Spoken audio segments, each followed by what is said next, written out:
Welcome to the Take 92 podcast. My name is Sammy Warm Hands. I am your host, and today we are dusting off the podcast mic, though we did not do a proper season this year, for our annual top 10 albums of the year.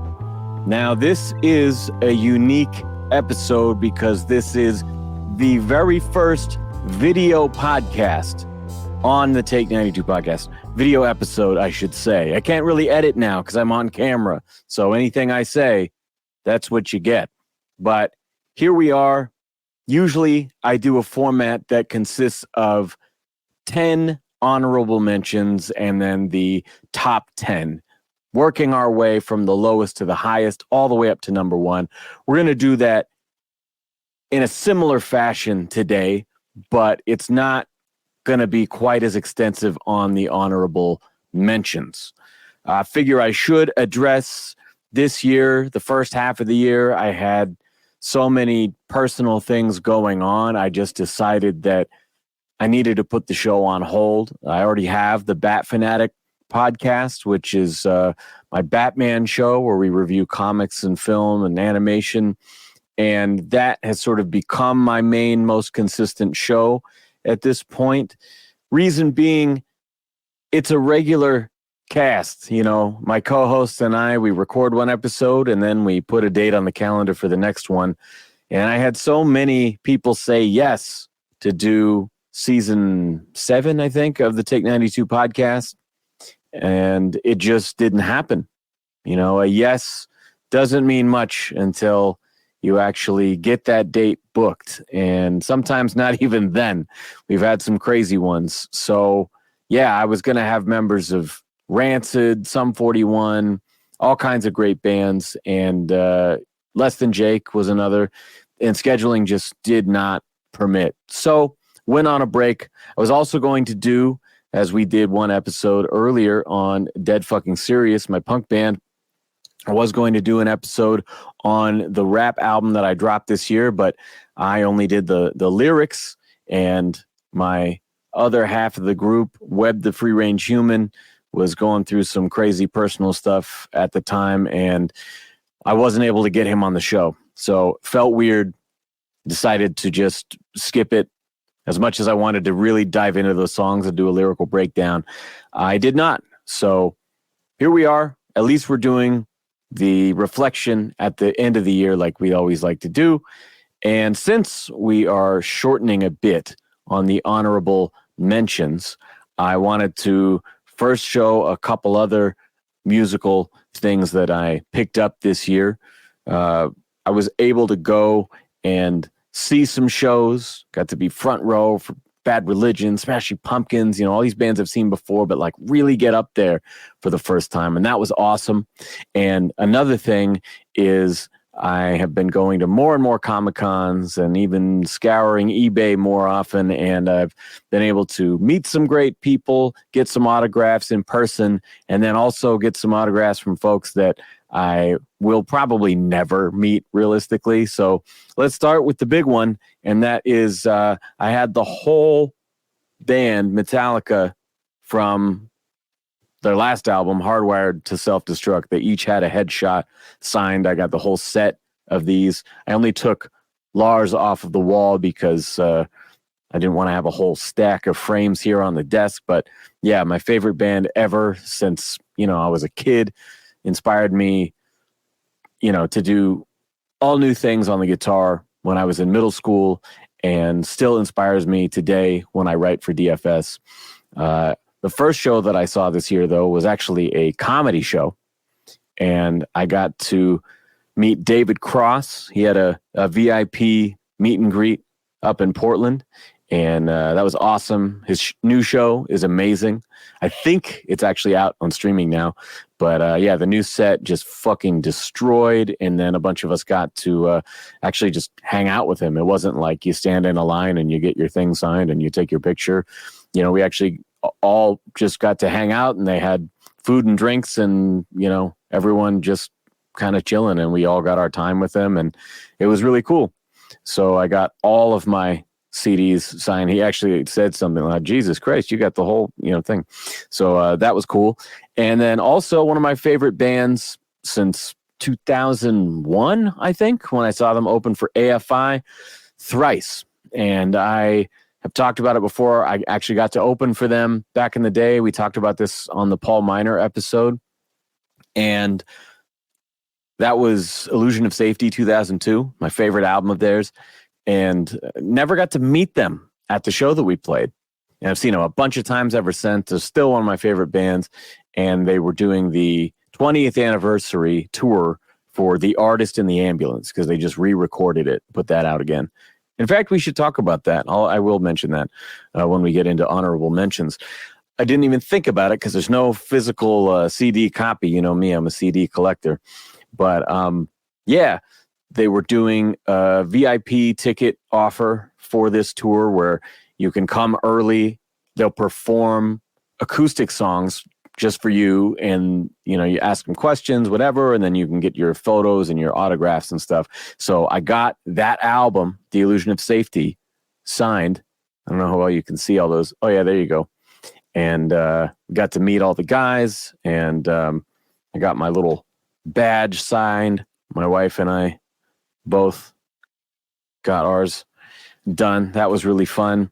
And man, they just killed live. They just destroyed. It was so good to see them playing the old shit again.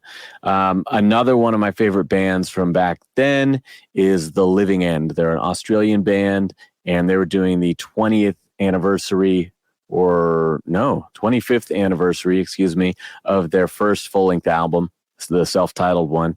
And they were offering autographed copies to the first, I don't know how many orders. And so I ordered it right away, just hoping maybe. And luckily, months later, it showed up with the signatures on it. So that was really cool. There's a whole second disc on it that comes with a live album from that era. So that's really cool. I've been fortunate to see them live a bunch of times. I think I saw them first 3 albums, maybe first 4 albums. Yeah. First 4 records, saw them out here, once opening for Offspring, once opening for Green Day, and then the next 2, I believe, were headlining. And it was great. We actually got to meet them, my wife and I, behind the Hawthorne Theater in Portland on the State of Emergency tour. That would have been probably 5, 6, something like that. And their guitarist, Chris Chaney, was really cool. I remember them getting off the tour bus, and the girls were everywhere, right? And the bass player went straight to the girls.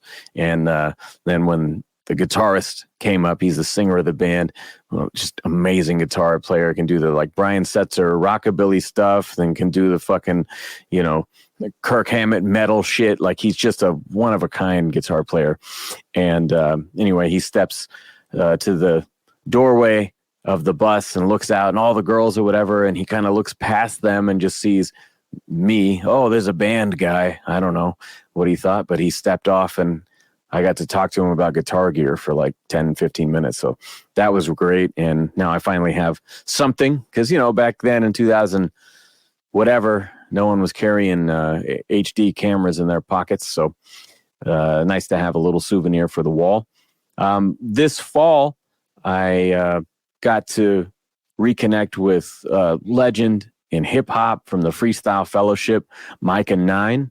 One of the first shows I was booked for this year.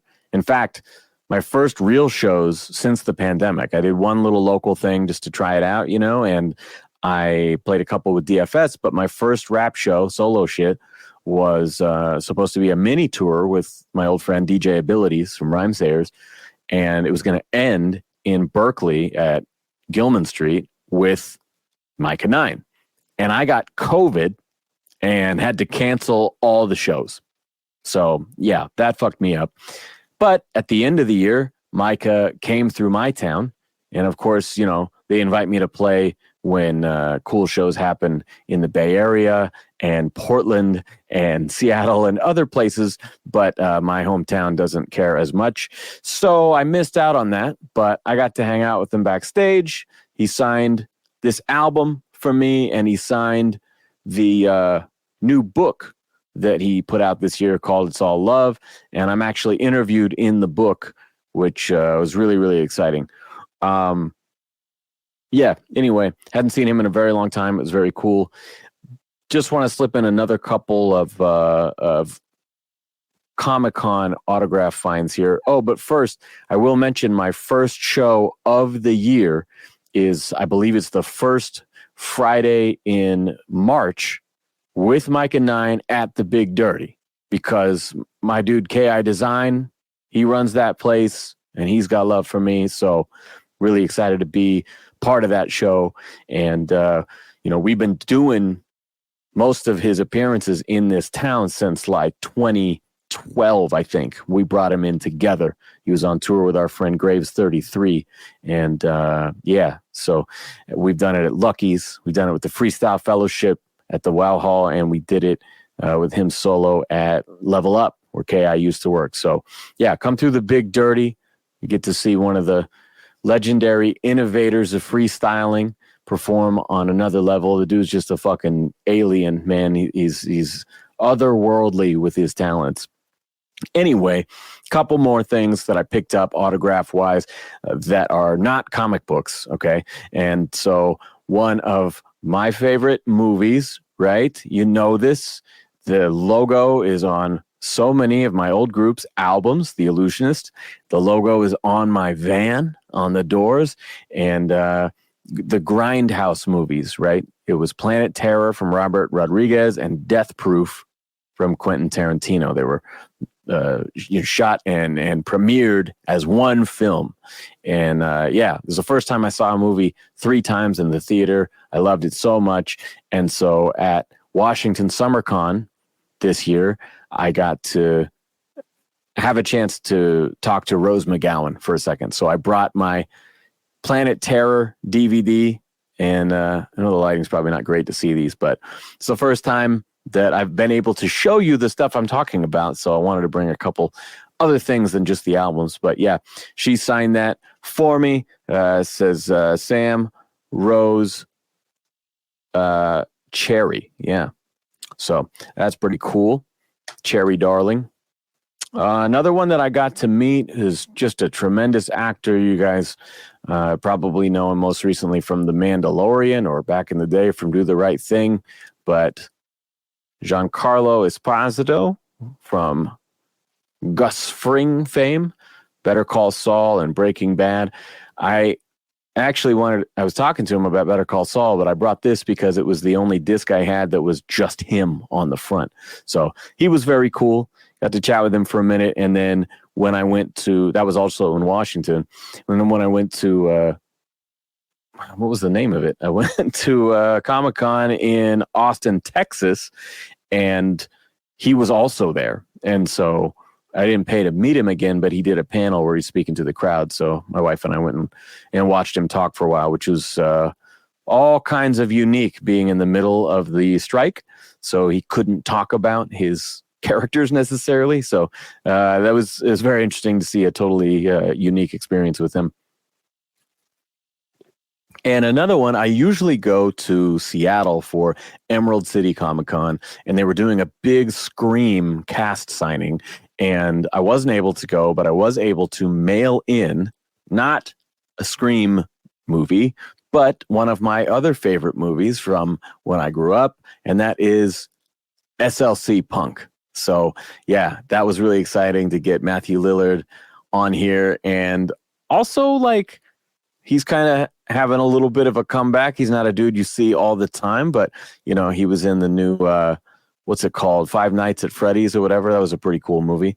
I didn't know the game, but I had a good time watching it anyway. In fact, I totally thought, I was like, yo, you know how I saw the kids from The Sopranos have been popping up, online? They got their new podcast. I think it's called Not Today, Pal. It's a really funny show. And I was like, I haven't seen them act in years, but I saw that kid in the trailer for this new movie. Turns out I cannot tell him and this other dude apart who played Peeta Mellark in the Hunger Games. Apologies, I don't remember either of their actors' actual names. But yeah, apparently those dudes look very, very similar to me because I thought it was the same guy. All right, yeah, you have to watch me take my water drinks here. But anyway, we're going to get to the music now. First of all, I dropped few new projects that I worked on this year. One of them we did an episode on. This is Dead Fucking Serious, Live in the Flesh. This is our first live album. It's my, I don't know, third, fourth, fifth live album, something like that. I forget. I dropped a solo rap one last year. I've done one with The Illusionist. There was a early Illusionist record that had a whole live album as a bonus disc. I've done it a few times, but this one we had mixed and mastered by Paul Miner from Death by Stereo, and he's the one who did our 2022 album, Clandemic, as well as our reissue of the Reclamation EP. He remixed and remastered that whole thing. Sounds incredible.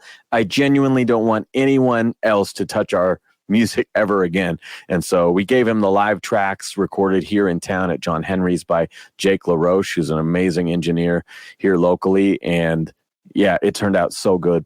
So happy with it. Check out that episode with the band if you want to hear more about it. We also have a bonus track on there where we covered Metallica, and it was the last track on Master of Puppets, Damage Inc. And we had Mike from Death by Stereo playing the drums, who he had played on Clandemic. We recorded it at the same time. And we also had Jason Milbank from A Wilhelm Scream and Senses Fail on the guitar solo. So yeah, that was a really cool collaboration to do just for fun. That whole album, Clandemic, being made in sort of a pandemic vacuum, in a little bubble, it gave us a little more freedom to play around and do some shit we wouldn't normally do. But next up, I did not get to do the episode on this that I wanted, but this is my first proper rap album in 5 years since Figures of Speech in 2018. This is Sammy Warm Hands and Webb the Free Range Human. It's called Demented Inventive Energy. And if you know anything about us, we love DC Comics. So we did a little homage to that with the logo, and it's the design by Pat Jensen is based off of like the corner box. When you buy a comic, up here, it would have like the little DC logo, and then it would have maybe a little drawing of the Hulk or something. And then it would say, approved by the Comics Authority. And so we decided to just kind of take that and make it like the whole art. So he did the whole style, kind of like a corner box. And then the back cover here got the bat signal parody with DIE, Demented Inventive Energy. And the whole thing is laid out. Even you can kind of see the edges of other panels that aren't really anything, but we just thought it kept up the whole aesthetic. But yeah, man, I think it turned out really cool. I'm so happy with it. This is some of my best writing, some of his best production. And because of this next project I'm going to talk about, it sounds so much better than our collaborations before, because where Webb is a genius with the sampling, right? And chopping shit up and hearing these little moments and being able to scramble them and repurpose them.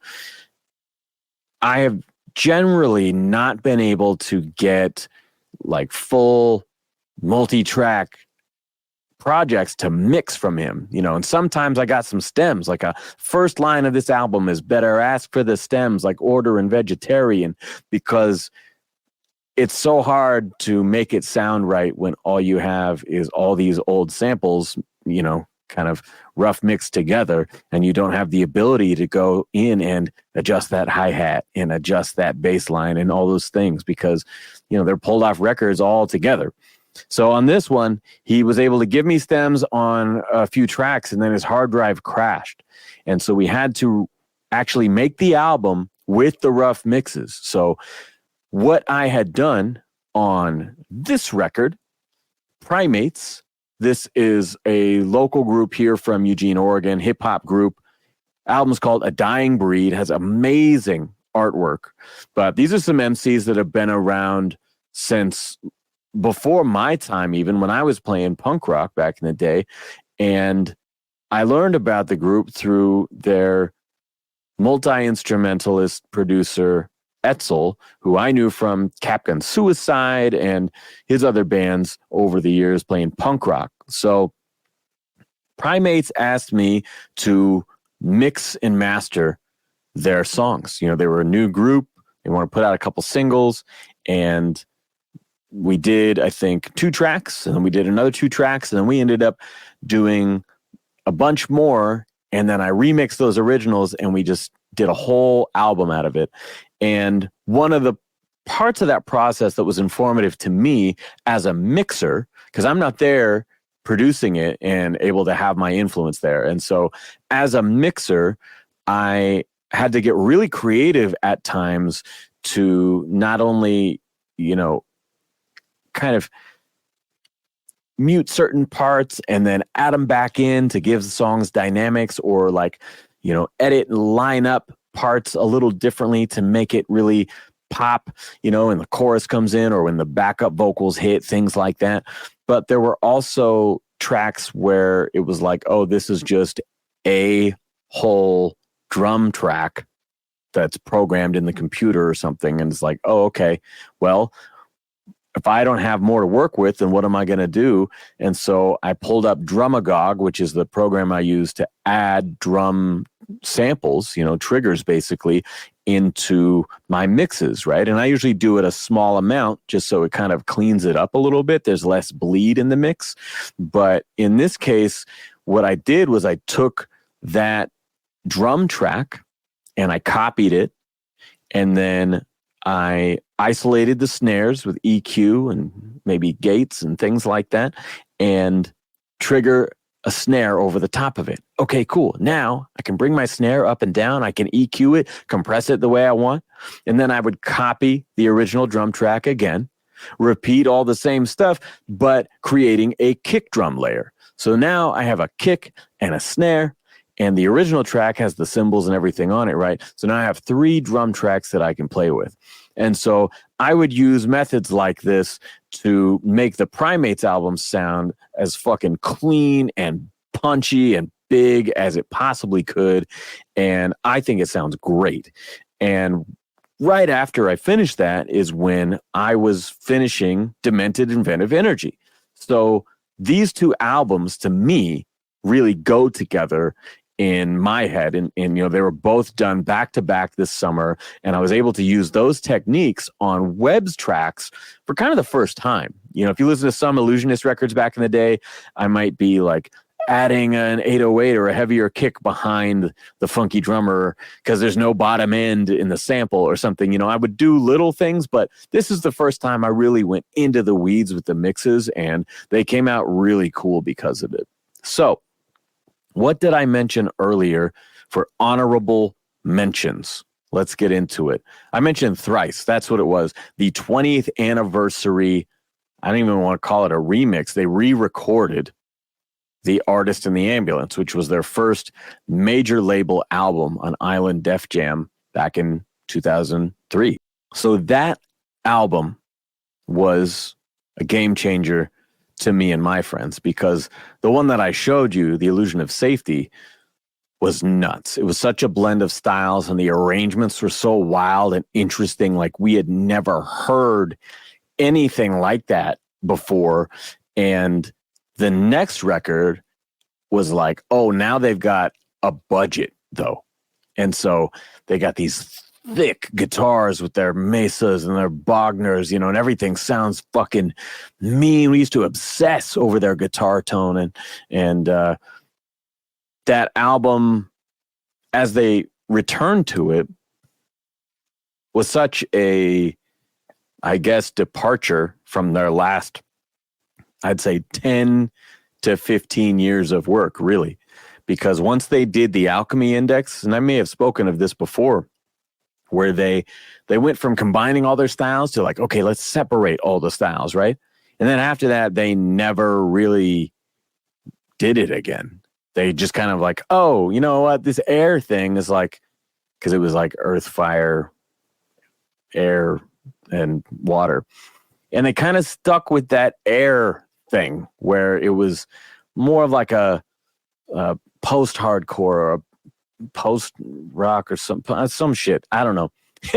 But to me, they slowed down the tempos. They lost the teeth, you know, the anger behind it, and it lost the crazy dynamic shifts.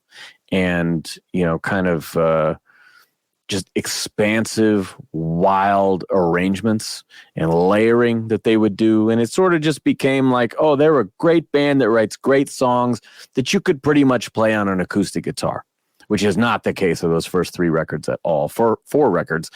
And so they sort of made this new album to sound like their other new albums. So they re-recorded the old record, which was funny. They did a great podcast about it. And to hear this band talk about working with a mixing legend like Andy Wallace and talking about regretting it, it's very strange. I've heard Sum 41 say the same thing about their Does This Look Infected album, which was, I think, the same year even.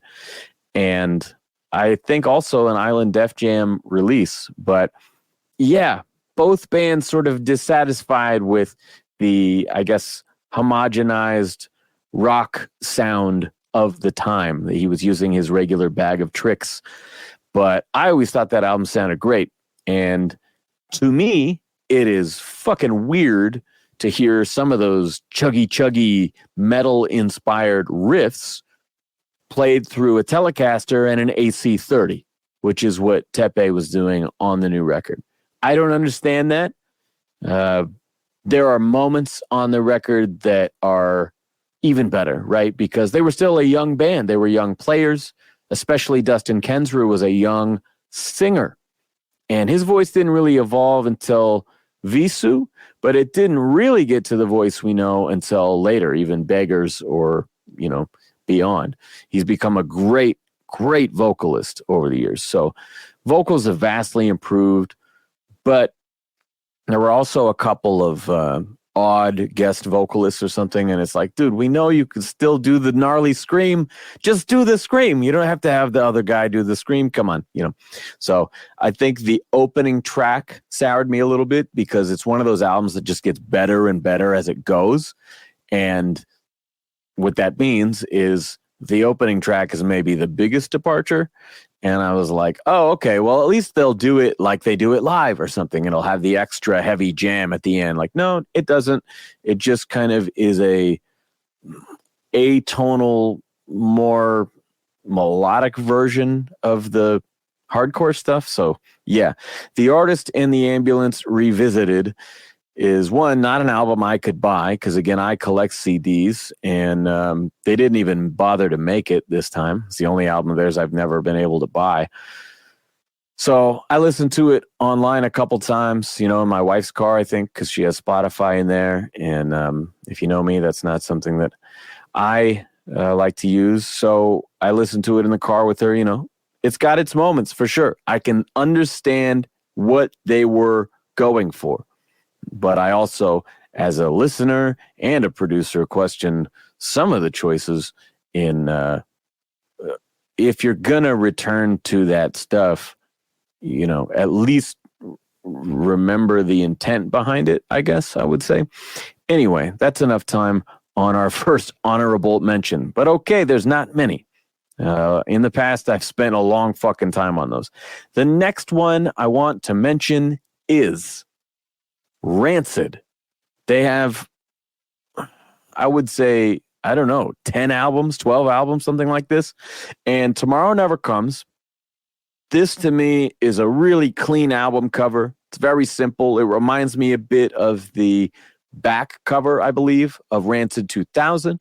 It's got the nice bright color that really pops. I like that a lot. And it's also their best sounding album ever, hands down. It's just got really fat, rich production. The mix is fantastic. And they're a band who, with Brett Gurewitz, he uses a pretty stripped down production approach for these guys. Their last album, Troublemaker, actually shocked me at how good it was, because Rancid's sort of a band that after a certain point, and I would argue after Indestructible, more or less kind of just did what you'd expect them to do, kind of, and settled into a lane. I would say that Tim's priority in the early 2000s was the Distillers. And I would say that Tim's priority in recent years has been the Interrupters. And so in both of those eras, you sort of see Rancid not delivering their peak material. This is a very consistent album.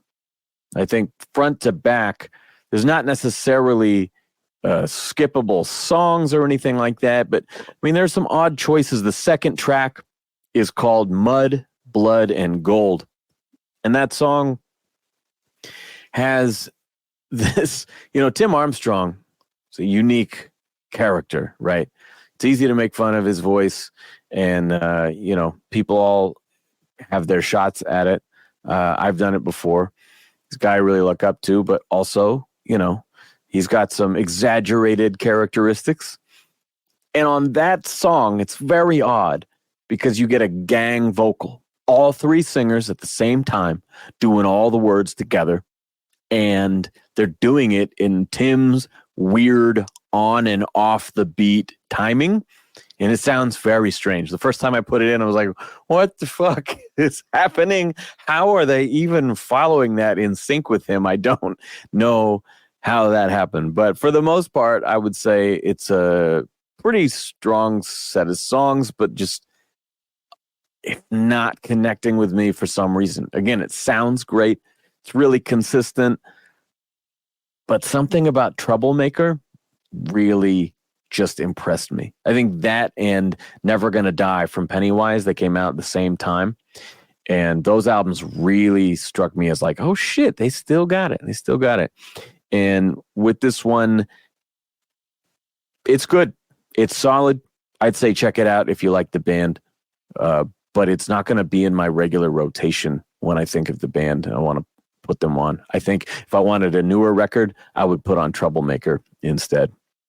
The next and last honorable mention is an album that I don't have. I bought it, but this is all I can show you right now. I wrote it down so I wouldn't forget. It's the Bouncing Souls 10 Stories High. Throw that away now. Bouncing Souls have been putting out some amazing records in recent years, starting with 2016's Simplicity. That was a really, really great album. And again, one of those like, oh shit, they still got it. That's exciting. And, they had a lineup change around that time, new drummer, and dropped an EP, and it was fucking great, still really good. And this new record, 10 Stories High, is a little bit, I would say it's a little bit different because it almost feels more like a concept album, 10 stories being like 10 different tales, kind of wrapped together. There are some songs that are very much like, almost plays out like a scene or something. But it's a strong record. It sounds like, I want to say, almost overly polished, clean album, but still sounds really good. And the only reason that I don't have it with me to show you, and the reason that I don't have it higher on my list, is because I haven't been able to listen to it in months. My mom likes the band. She likes a lot of punk, pop punk, melodic stuff that I like. And her birthday was coming up in July. And I was like, oh man, I know the album, because I always get her a new album to check out. It's like, I know the one to get, this new Bouncing Souls. It's really pretty damn good. And I looked my local record stores. They didn't have it. And so I went to Amazon, and it wasn't going to get here till after her birthday. And I was like, oh shit, I'll just give her mine. So I wrapped up my copy, gave it to her. And I think I've done that before. And then I just go and buy it. For whatever reason, I forgot to buy it. So as I'm putting together this list of albums for the end of the year, I'm like, oh, fuck, there's that Bouncing Souls record that I didn't actually buy again. So I haven't listened to that one in quite a few months, but I remember enjoying it, and I would recommend it. Now, here we're getting into the top 10. I hope you guys like the video format if you're watching it on my YouTube. If not, I'm sure you can just look up Take 92 Podcast or youtube.com/Sammy Warm Hands. There you can see all of my music videos, like documentary shorts, my other podcasts, and yeah, all kinds of shit that I've done. Cover songs, DFS shit, rap shit, all of that mixed in. You can see my new version of The Decline that I filmed last year. That was really cool. Anyway, we're getting into the top 10 albums of 2023. According to me, these are just my personal opinions as a longtime listener of these artists, okay? So, I'm going to, first band I mentioned earlier, and that is the Smashing Pumpkins. This album is another weird name. It's called Autumn. It's spelled ATUM. Their last album was called Sear, spelled CYR. And his last, two solo albums was like Cotillions and Ojilala. Billy Corgan just likes funny looking words. Don't know what to tell you. But this album is quite a story because he was kind of leaking the information on this on his Instagram stories for a long time that Pumpkins did this album called Sear. It's very electronic influenced, got some disco beats and shit like that. And it's totally different style, right? But he wanted people to know we're making a rock record. And it's not just that, but it's a sequel to Melancholy and the Infinite Sadness. And if you've listened to this show, you'll know that's my favorite album from anyone ever. Favorite album of all time, Melancholy. And Machina was their last album in 2000. And like Melancholy, it was conceived as a double. But for whatever reason, as the band was breaking up, the record label had their say, it was released as a single album. And then they put up Machina 2, the second half, online. And it was underproduced and kind of sound like shit, like they were rough mixes or demo versions or something. Never really happened. But Billy Corgan is calling those two albums and Autumn a trilogy. Now, he was taking Q&As regularly during the pandemic, and I chimed in, oh, that's exciting. Does that mean the new record will have the same kind of sonic variation? I said, like from Stumbling to Tales of a Scorched Earth. Stumbling being a quiet, beautiful acoustic song. Tales from a Scorched Earth being the most gnarly shit they ever recorded. Distorted vocals, 100 guitar tracks, screaming, just nasty, insane, pissed off shit, right? He responded by putting up a little cartoon or an emoji or something of a zombie, because he calls the people that asks him for Siamese Dream Part 2 or Melancholy Part 2, he calls those people zombies. I don't know why. They're stuck in the past, some shit. That's what he calls them, and that's what he called me. And I thought, well, that's weird, because you're the one who brought this shit up. You're the one who said, I'm going to make a continuation of those records, right? And I think it's fair to say that Machina also has songs like Cash Car Star and Everlasting Gaze. It's got some really some of their heaviest, gnarliest shit ever.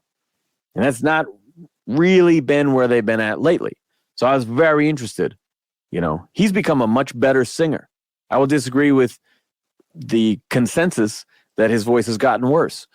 I do miss the angry snarl, but his control of his voice and his falsetto, his vibrato, like his technique is so much better. Just listen to that solo album, Ojilala, is by William Patrick Corgan, is the way that it was branded. But listen to his singing on that record, better than anything he's ever done. It's amazing. And a lot of people do have issues with that, and I take exception with it. I think he's put in a lot of work to improve his voice over the years, but he has not had that angry side. I think we got one track when they brought James Iha back into the band. There was one song on that 8-song record, Shiny and Oh So Bright, that had a pissed off, snarly Corgan voice. I'm like, oh my God, I haven't heard this since the year 2000. So fingers crossed, they're dropping a third in the trilogy, as he's calling it. And not only that, but it's 33 songs. It's a triple album, 3 discs. Melancholy and the Infinite Sadness had 2 discs and a box set of B-sides, like 50 extra songs. And it would be fine. I love all their albums. I really do. I love them all. But it would be fine if only that much music existed from them, because it's all so fucking good, right? He was just at his peak. So for him to keep evoking the name Melancholy and sequel and continuation and all these things, was kind of doing himself a disservice, because this record sounds nothing like Melancholy, and it sounds nothing like Machina. And it kind of bummed me out, because it turns out the connective tissue is actually the least recognizable thing about that album. Melancholy, in his mind, is a concept album. And Zero, the song and the shirt that he wore, Zero was a character that he was playing. Zero's a rock star and, whatever. It was just kind of a surrogate for himself. And so in his mind, he's playing a character on that record. It's not super clear unless you're really analyzing the shit out of that. Again, it's my favorite album ever. I'm a fucking lyricist first and foremost, songwriter, producer second. Like, that is the last thing that has occurred to me as I listened to that record. And Machina was like Glass. Now Zero is called Glass, and it's the next evolution in his tale. This story, Shiny, is now the third name for the same guy for some fucking reason, and it is a space opera. That's right. In the booklet, it doesn't have the lyrics for each song. It explains which character is, whose point of view this track is from, and, what scene they're in, basically. And he's mapping out a play of shit that is so bizarre. If you listen to the 33 podcast, Billy Corgan, you will hear some wild shit. And so his elaborate space play is supposedly what makes it connected to my favorite album of all time. And, it's just pretty good. It's just pretty good. The first disc, I was fucking, oh my God, oh no. And the second disc was better. And the third one had some even better ones. There's some great songs on there, like Beguiled, I think was their biggest hit since they reunited, I want to say, in 2007. Empires is another great song. There's plenty of good music in here. But there's also some really fucking weird shit like Hooray, or, just the fact that you have a triple album. It's going to take a lot of time and commitment from your casual fans, right? And it doesn't start with the best material.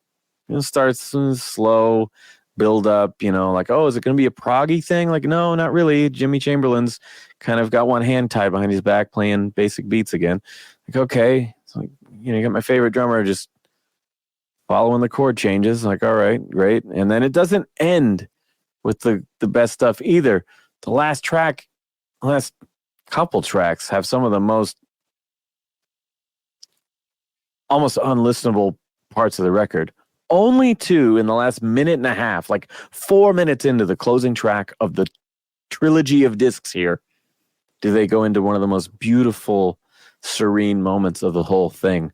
And it closes on this great note, and you're like, why couldn't you do that? Oh, Jesus.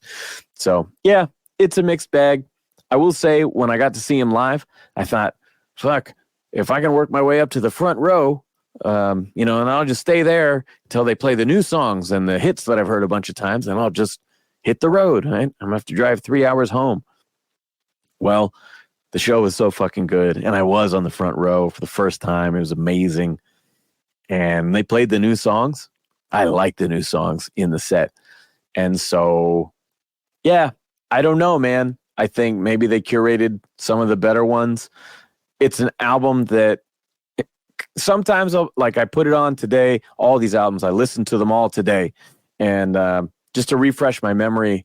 And as it's going, I'm like, yeah, this one's better than I remember, right? And then it goes on a little longer, and you're like, oh, no, there's that. No, I don't like that. No, I don't like this. And I'm not a skipping songs guy. Even their last album, Sear, had like 20 songs, maybe more. And I think everything up until the very last song was like, it's not the style I like most from you guys, but God, they're well crafted. They're well produced. Bass lines were hitting. Vocals sounded great, And yeah, this one just sounds kind of sterile. Even again, like my criticism of Tepe from Thrice, when they do the heavy songs on this record, like Harmageddon or something, there's some songs where they got big, fat, punchy drums. Like some of Jimmy Chamberlain's best mixed drum tracks are on this album, but then also some of the most flat. And on some of those heavy songs, it's like Billy Corgan isn't using his rig. It sounds like he's just plugging in, using an amp simulator. And I don't believe that's the case, but they're just kind of fizzy and flat. And this is a dude who, I bought my first Mesa dual rectifier because of how gnarly Billy's sound was. And, he was a primary influence in me developing my own sound as a guitar player. And if you go watch my Stolen Songs sessions on YouTube for Smashing Pumpkins, I did a whole tribute album of theirs. And I try to duplicate that guitar layering from Melancholy and make it sound fucking gnarly. Or my album, Asshole Extraordinaire. I would literally layer 20 guitars at a time in certain parts because I wanted that disgusting guitar layering that only Billy Corgan and Trent Reznor, in my opinion, have achieved. And so it was disappointing for a guy who I really respect his ear and the sounds he goes after to, even when he did deliver some of the heavier songs, still, it just wasn't the same. It just didn't do it. So, yeah, it's interesting to me as I do these top 10s, when I'm reviewing them, I sort of need to justify, I guess, why it's not at the top of the list. Like you would think, second favorite band just behind Metallica, right? I would be singing its praises. Sequel to my favorite album ever. You'd think I'd be, and I was very excited and I was very happy to see them live. But yeah, I'm going to give an honest critique as to why these aren't higher on the list. So next at number 9 is perhaps my favorite rapper alive, Black Thought, Glorious Game. And this was done with a guy named L. Michel's Affair. I don't know this guy. I think he produced all of the beats on there. And it's kind of like Cheat Codes, Black Thought, and Danger Mouse. He seems to be doing these one producer team up solo albums or duo albums. And both of them, this and the last one, they just don't. Let me put it this way. When I first heard The Roots, I don't think it was even Things Fall Apart. It was like earlier stuff. And my bass player, Chris, was like, oh, check this out, man. I found it's like a hip hop live band. They're so good. He put it on. I'm like, I don't know, man. This shit's kind of mellow for me. It's a little too laid back. And I didn't really want to hear jam, like a rap jam you know, and that's kind of what it felt like. And it wasn't until Rising Down when I heard this song, 75 bars, and Black Thought was just going in. And it's a funky, hard-hitting beat, and he's got that edge to his voice, that signature fucking rasp that he has like on all of his features, and, you know, they're high-energy songs, and he's just going nonstop. I fucking destroyed it, you know, like I'm like a niece. What was it? I'm like a haystack. Try to find a needle up in there, you know, like he just fucking just going on and on with the wordplay. And, you know, again, some of those features that he did around that time, you know, like on Ghostface or in more recent years, like on Pharoah Monch records, like he's popped up in a lot of places and always delivers, you know. But I like the hungry side of him. And so these last couple records, this one again is a little more laid back. And it's a little more comfortable. Maybe a little more introspective, which is cool. There's some good shit on here. I wanted to point out a song like That Girl, really great song. You know, the kind of lyrics that you would hear on a Roots album and be like, oh yeah. And I wonder if his role in the Roots was, you know, he was the resident MC, right? Or is. But on those last few records, there were so many features. You know, not just Dice Raw, but like lots of dudes popping up all over the place. And it kind of got to the point where he was like almost a guest of the Roots as well. And so all he would have to do is come in real strong for one or two verses and he'd fucking own the track, you know. And so what I wondered is, as he's doing the solo records where he's the only rapper, save for maybe a feature or two, how does that change his perspective on killing the song, right? And there's some of these tracks where he can really stay on topic from start to finish and give you a story arc, and it's fucking great. But, you know, then there's other songs that are just solid and it's fine.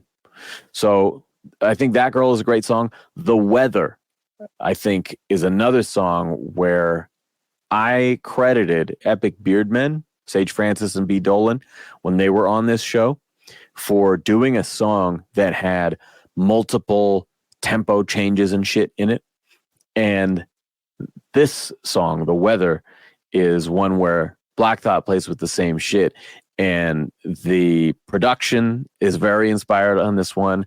And the way that he's able to jump around and not make it like when Epic Beardmen did it, the song Shin Splints, the speed up was made to create anxiety and tension in what they were talking about in the song. And this one almost feels more seamless. The way it kind of ramps up and then drops back down. It's a really smooth and clever song structure in this song. So I would definitely recommend this album. I think the only thing I didn't care for is the title track chorus, Glorious Game, featuring Kirby. I don't know who that is, but there's sort of like a baby talk thing going on with this. And I'm not going to emulate it for you, but if you listen to the song Glorious Game, you'll know what I mean. Yeah, it's a little weird. It's not for me, but really, really strong record. And I would put it next to Cheat Codes, but I still think that hungry fire, that edge that you get from Black Thought at his peak is on those Roots records and on those features. Next, at number 8, is maybe the most hyped up album, and I don't mean that in a derisive way, but the most anticipated album of this year, at least in the punk-related circles, and that is Blink-182, One More Time. This was the return of Tom DeLonge to guitar and co-lead vocals after Matt Skiba held it down for the band for a long time.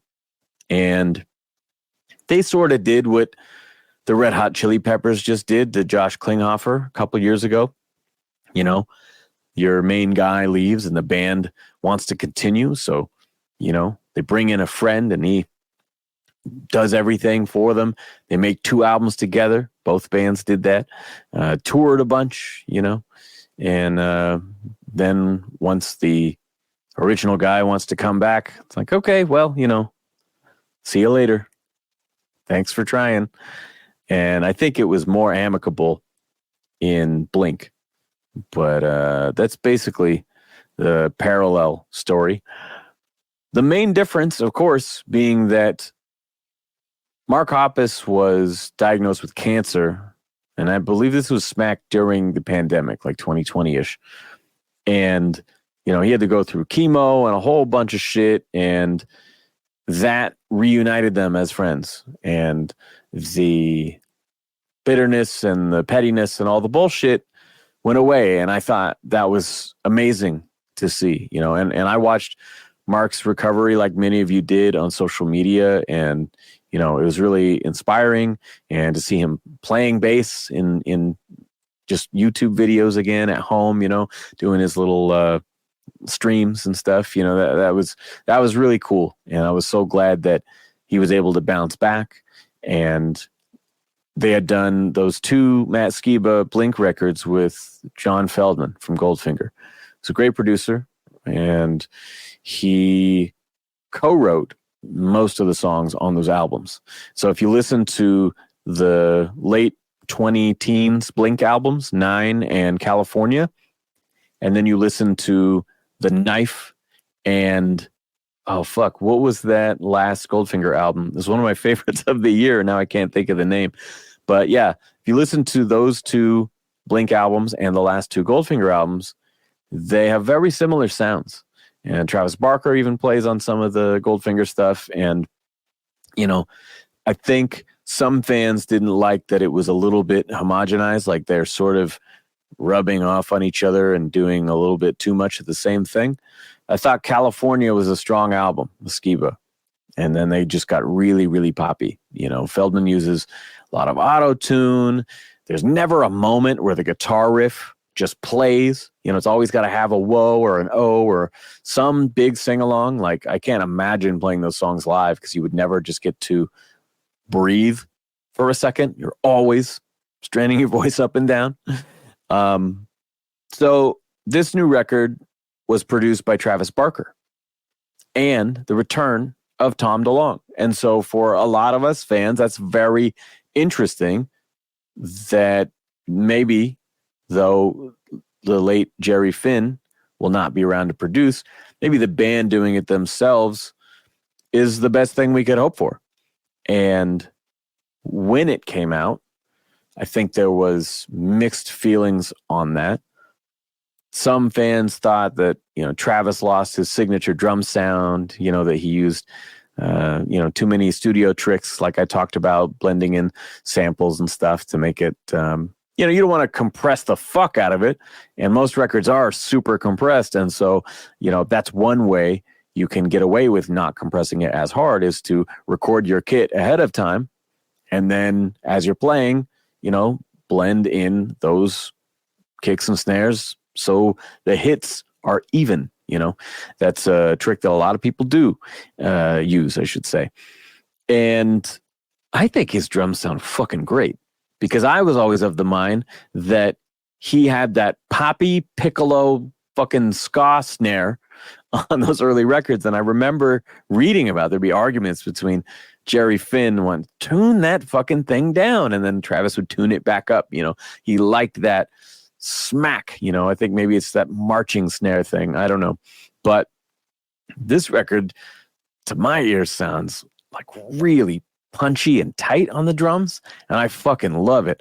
You miss a little bit of Tom's signature guitar tone when he returned, because again, he had a really unique Mesa sound that on their classic records was phenomenal. But if you ask me, overall, I would say I prefer this sound to their untitled record, or the self-titled record from like 2003, 4, whenever that was, when they kind of made a little bit of a departure in their sound. And, it was more room mics and ambient shit. And I think what's cool about this album is that it's one of those rare times when a band that's been around a long time can pull out a little bit of everything in their career.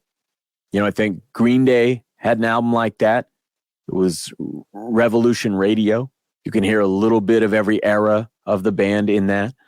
I think Metallica had that with Hardwired to Self-Destruct. You know, you hear everything from, you know, Kill 'Em All inspired shit to Load Reload. You know, it had a little bit of all the things on there. And I think it's really special when a band can do that. And especially in these circumstances of reuniting these old friends and doing it one more time, as the album says, man, I think that they really delivered. I really do. It's one of those things where they can embrace the sort of, I guess, more indie influences or mellower. I don't know how to describe it. It's just not my fucking thing, right? When they kind of became almost an emo band or associated with that kind of scene, you know. The Untitled record, Neighborhoods, was a great album, but it has some of those elements, you know. I guess when Tom went Angels and Airwaves, right? Got a little spacier, a little different. And this album starts with the fast shit. It's got a couple 20, 30-second songs on there. I love that. I was happy when they did it on California. I'm happy about it now. And it's got great lyrics from both of them.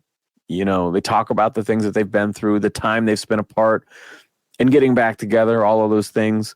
You know, there's a great line in the title track, One More Time, or said something about, you know, it shouldn't take sickness or airplanes falling from the sky. You know, it's one of those, like, looking at everything they've been through and like, man, why do we waste those years feuding with each other over some bullshit? And so I think Travis Barker being always kind of the Kirk Hammett of the group, you know, he was the neutral one who had relationship with both of them, even when they weren't speaking to each other. I think he really has the biggest role he's ever had before. Not just because he sang backup vocals in a couple parts and, you know, not just because he produced the record, but, you know, they're mending their friendships and rebuilding their lives. And Blink was a huge fucking thing, man, when I was growing up. So it is really cool to see them reclaim the throne of pop punk. You know, I even saw that they played some big festival with Green Day and that, like, a not small fraction of the crowd left after Blink. And that's pretty crazy because Green Day has been pretty much unrivaled as the biggest band in the genre for fucking ever, you know, since American Idiot, really.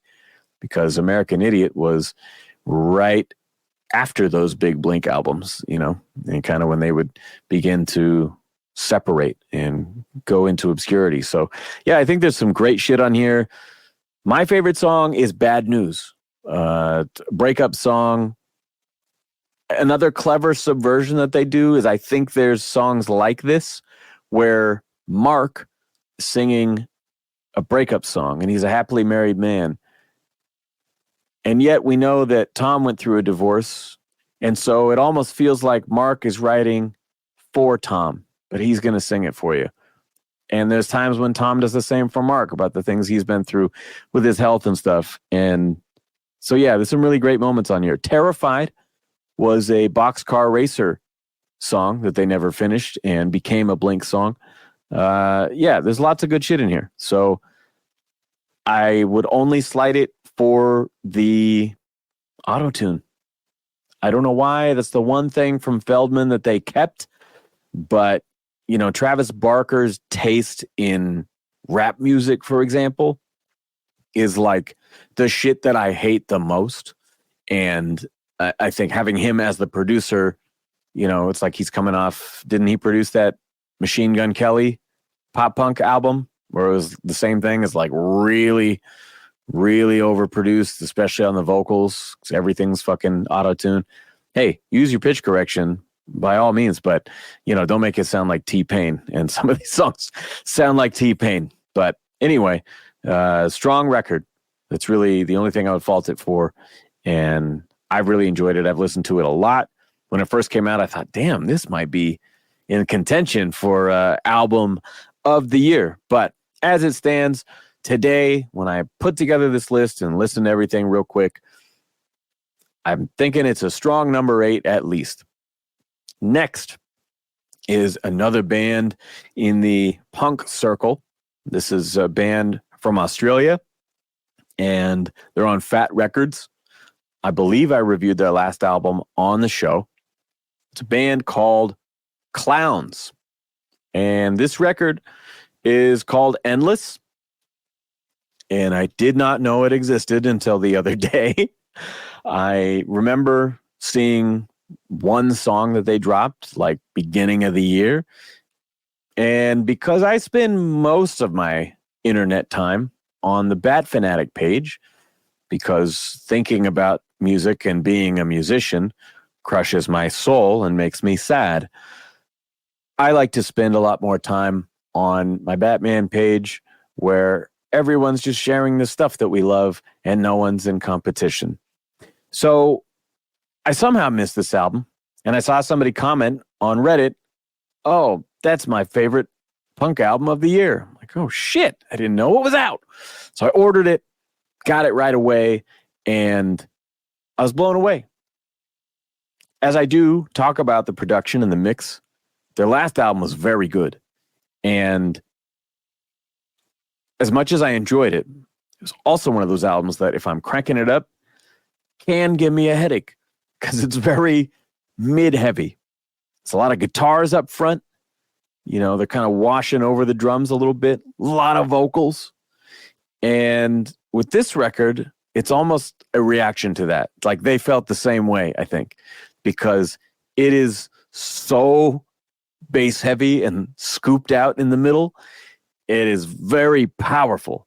I almost miss some of the guitars on this one, but to my ear, I do prefer this style. It's much, much heavier. It's fucking big. It's like, what's his name? I know this guy. He's a producer for Ignite and Pennywise and The Last Gang. Cameron Webb. There it is, Cameron Webb. It reminds me of his mixing style that is very scooped and fucking punchy, maybe a little Joe Barresi, but less natural than Joe Barresi. I don't know if you guys are into fucking audio mixers, but that's how I think. But this album surprised me because they were already one of those bands that I would compare to Pears, Pears, another Fat Wreck band, American band, that is, one of their newer signings in the last, 5 or 10 years, and they blend styles constantly. It's not like this song is that style, this song is that style, whatever, like maybe Blink is doing here. It's really fucking like hard turns and mixing stuff like those early Thrice records I talked about. But Clowns inserted some very heavy thrash metal shit on this album, Endless, that was not there before. And I am all about it. I could not be happier. Those parts surprised me. And genuinely, I was driving around. I was a delivery driver this Christmas season. And I was listening to music all day. Got this, great stereo in the van with the big sub and everything. And I put this record on and I was like, Jesus Christ.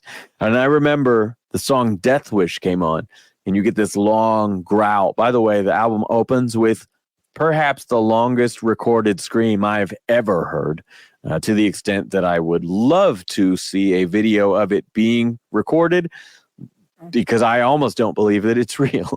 But when the song Death Wish came on, it had this like a low metal growl or something. I was like, oh, that's different. And then it goes into this fast fucking chuggy, thrash metal part, and it's got dive bombs and guitar solos. And I'm like, this is fucking great. It's like they went full propaganda Slayer shit on this one. You know what? It's actually got elements of like Power Trip. That's what I would say it reminds me of at times. And yet it still has the catchy melodic punk stuff.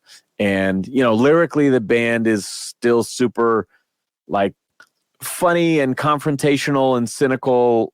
I haven't sat down with the lyrics, but if I'm hearing it right, you know, there's like I would say common diss, you know, if someone would say something like, you know, oh yeah, I was fucking your mom last night. You would, oh, what are you talking about my mom, right? I'm pretty sure there's a song on this, The Bisexual Awakening. Is that the name? Yep.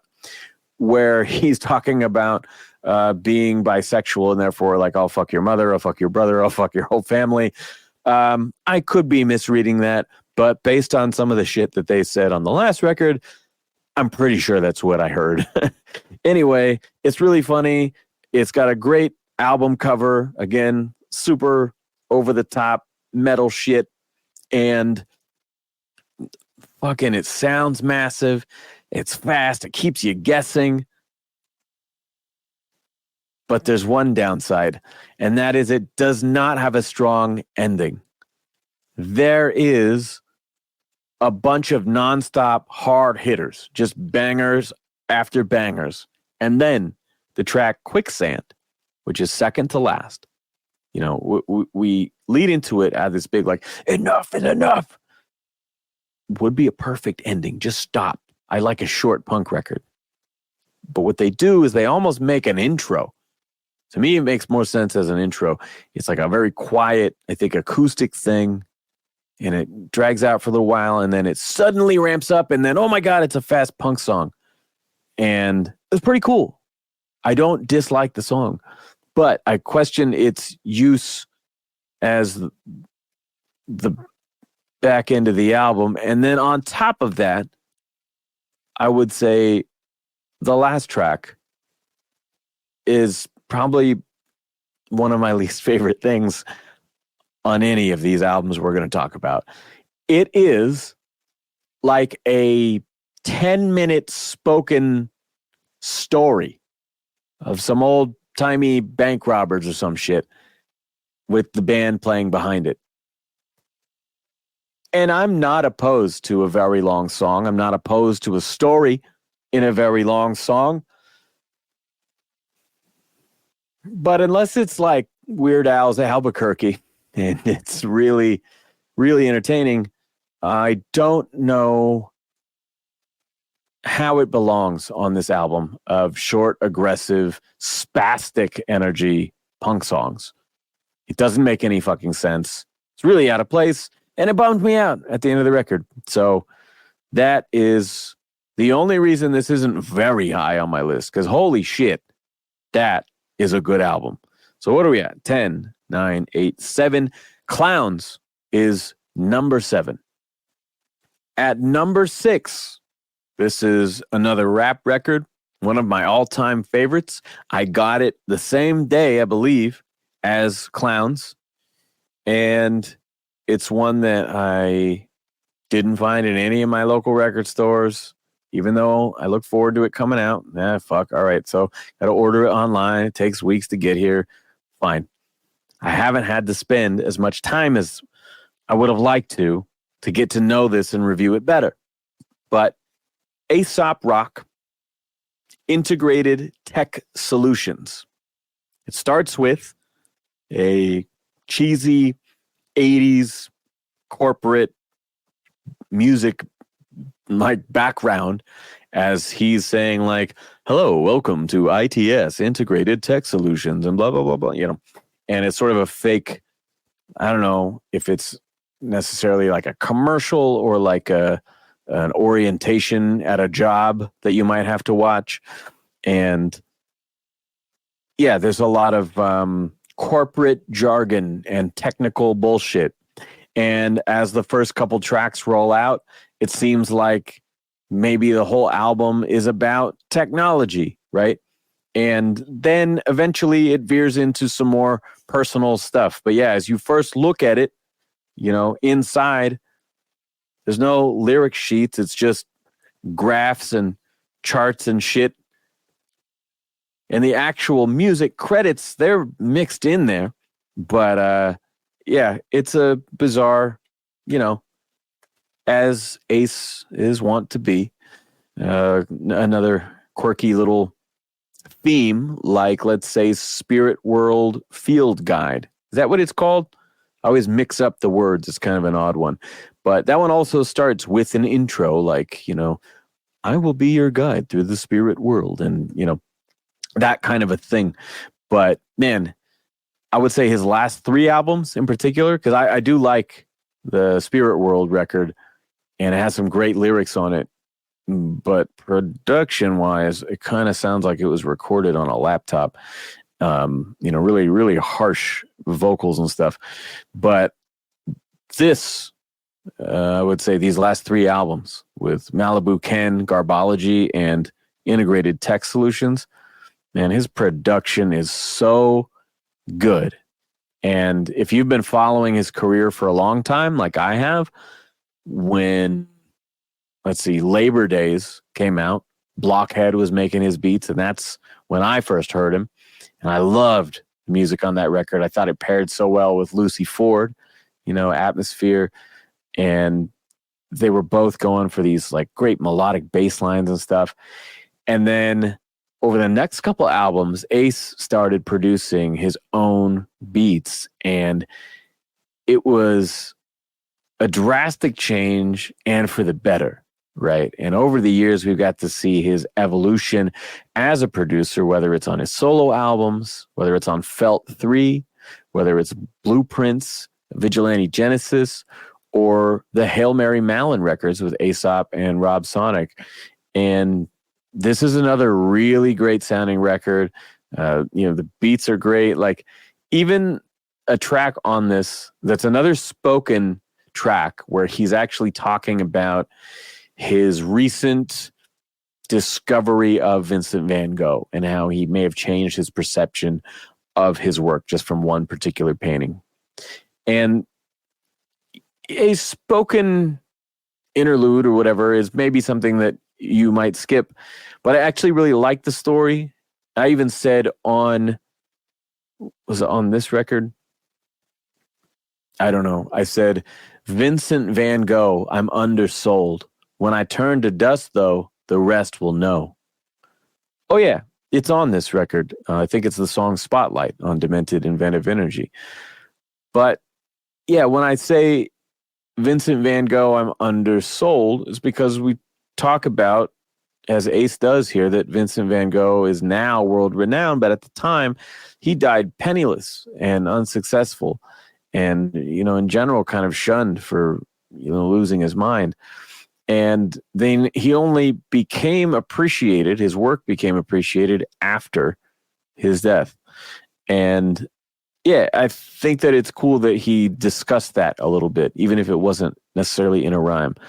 But my point was, he's got so many great beats that he can put this awesome, funky track behind that little story that he tells, and in a way, just kind of throw it away.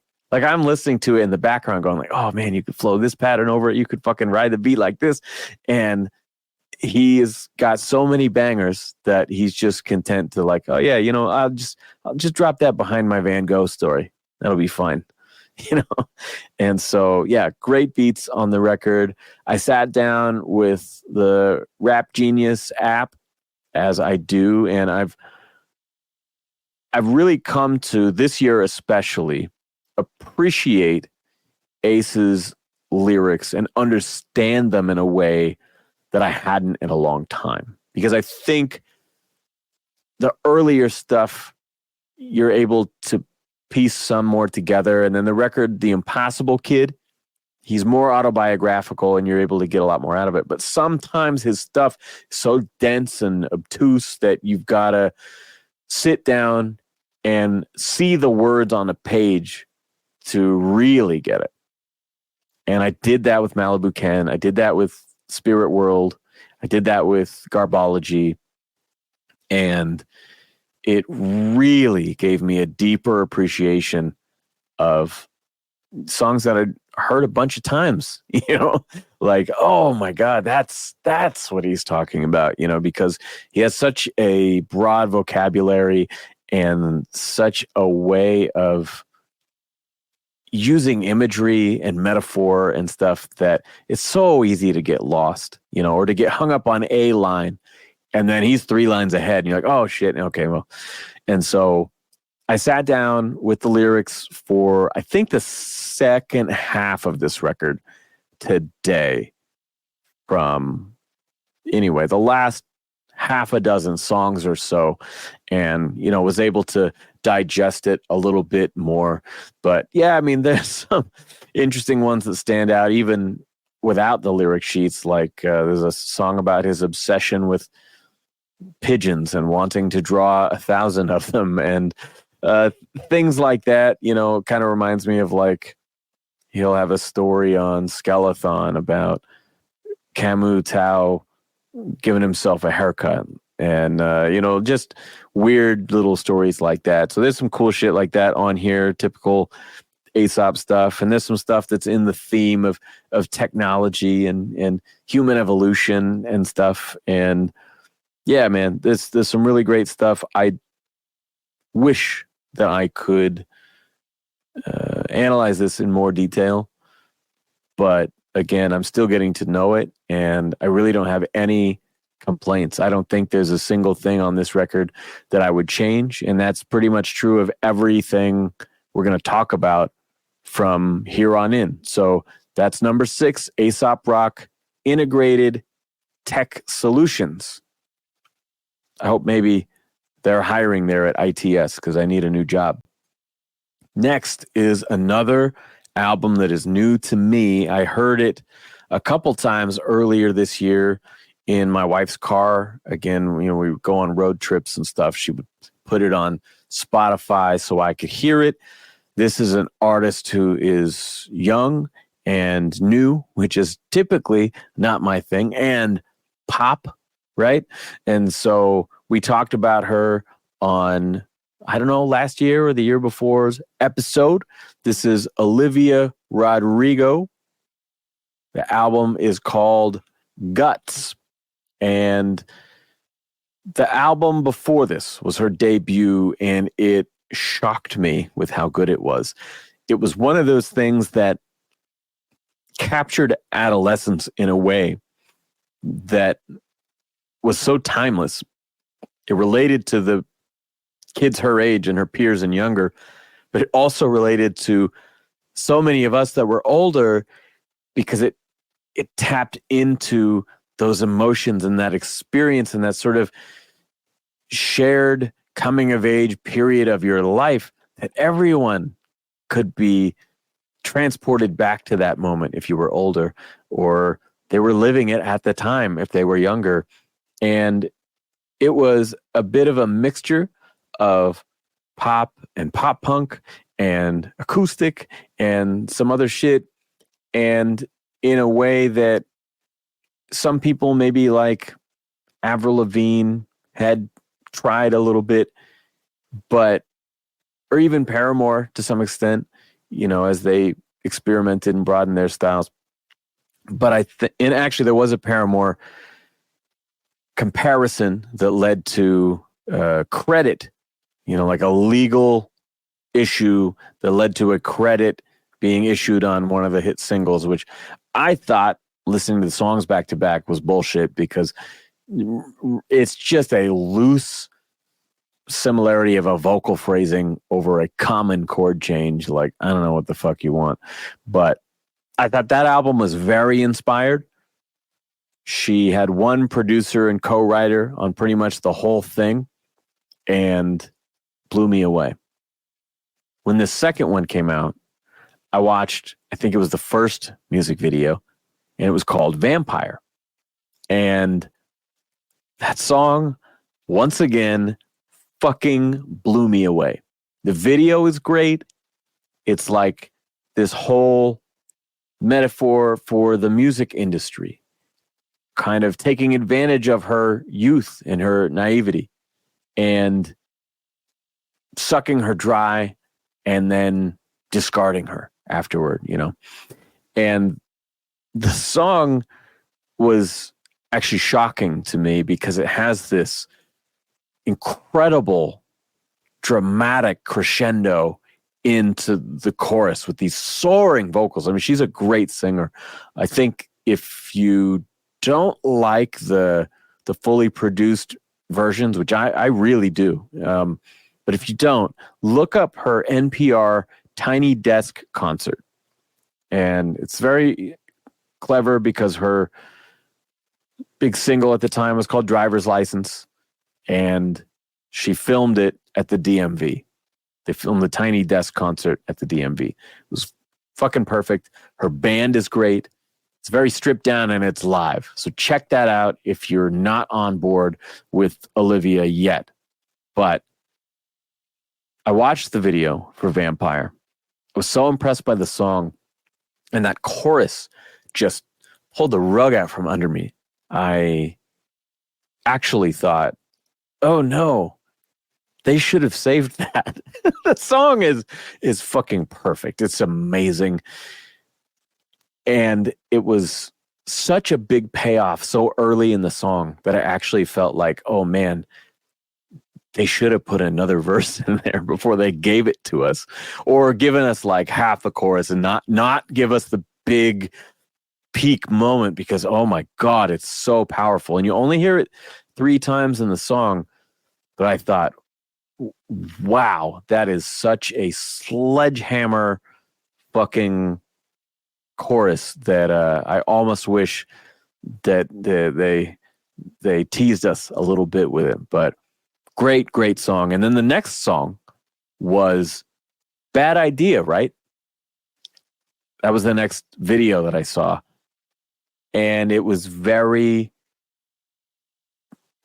teenager talk, not even rapping, but just, yeah, kind of talk rapping over the verses, and very like juvenile, stupid decision making kind of way of like, oh man, I fucking know I shouldn't be doing this and it's self-destructive, but I'm going to do it anyway. And man, this guy sucks, but he's so dreamy. And man, I like him, but I also want to destroy his life. And then I want to win him back after I do that. And, I guess I'm mixing that up a little bit with Get Him Back. But both of those songs have a little bit of that. But I think it was the whole spoken, rattling all these thoughts, kind of unhinged and atonally over the song that was like, I don't know about this one. And so when I finally heard the record, I was a little bit reticent to accept it. I was sort of cautiously optimistic at that point, because the first song was a knockout. And then I'm like, oh, I hope there's not much of this, And I think I haven't listened to the first record in a minute, but I think it's fair to say that she did a little bit of that in the past. But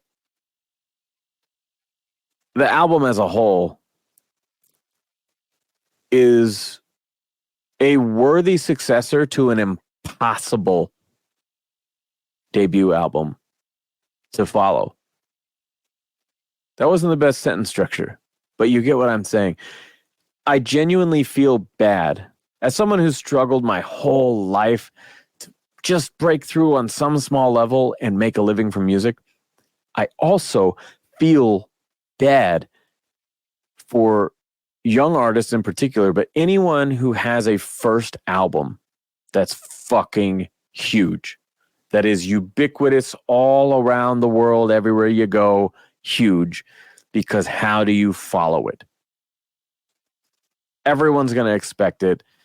And if you can't deliver that same thing, then what do you do? And so you could go, Beastie Boys did not deliver License to Ill again. They delivered Paul's Boutique, and it was a commercial flop. And they didn't even get to tour on what's now considered maybe their most iconic record, or one of them. And you could look at a more recent artist like Lorde, had a massive debut album, and that song was in every movie and commercial. And then The second record came out, and it's no more like dark goth girl pop. It's like bright and sunny and colorful, and everything's different. And it just isn't the same thing.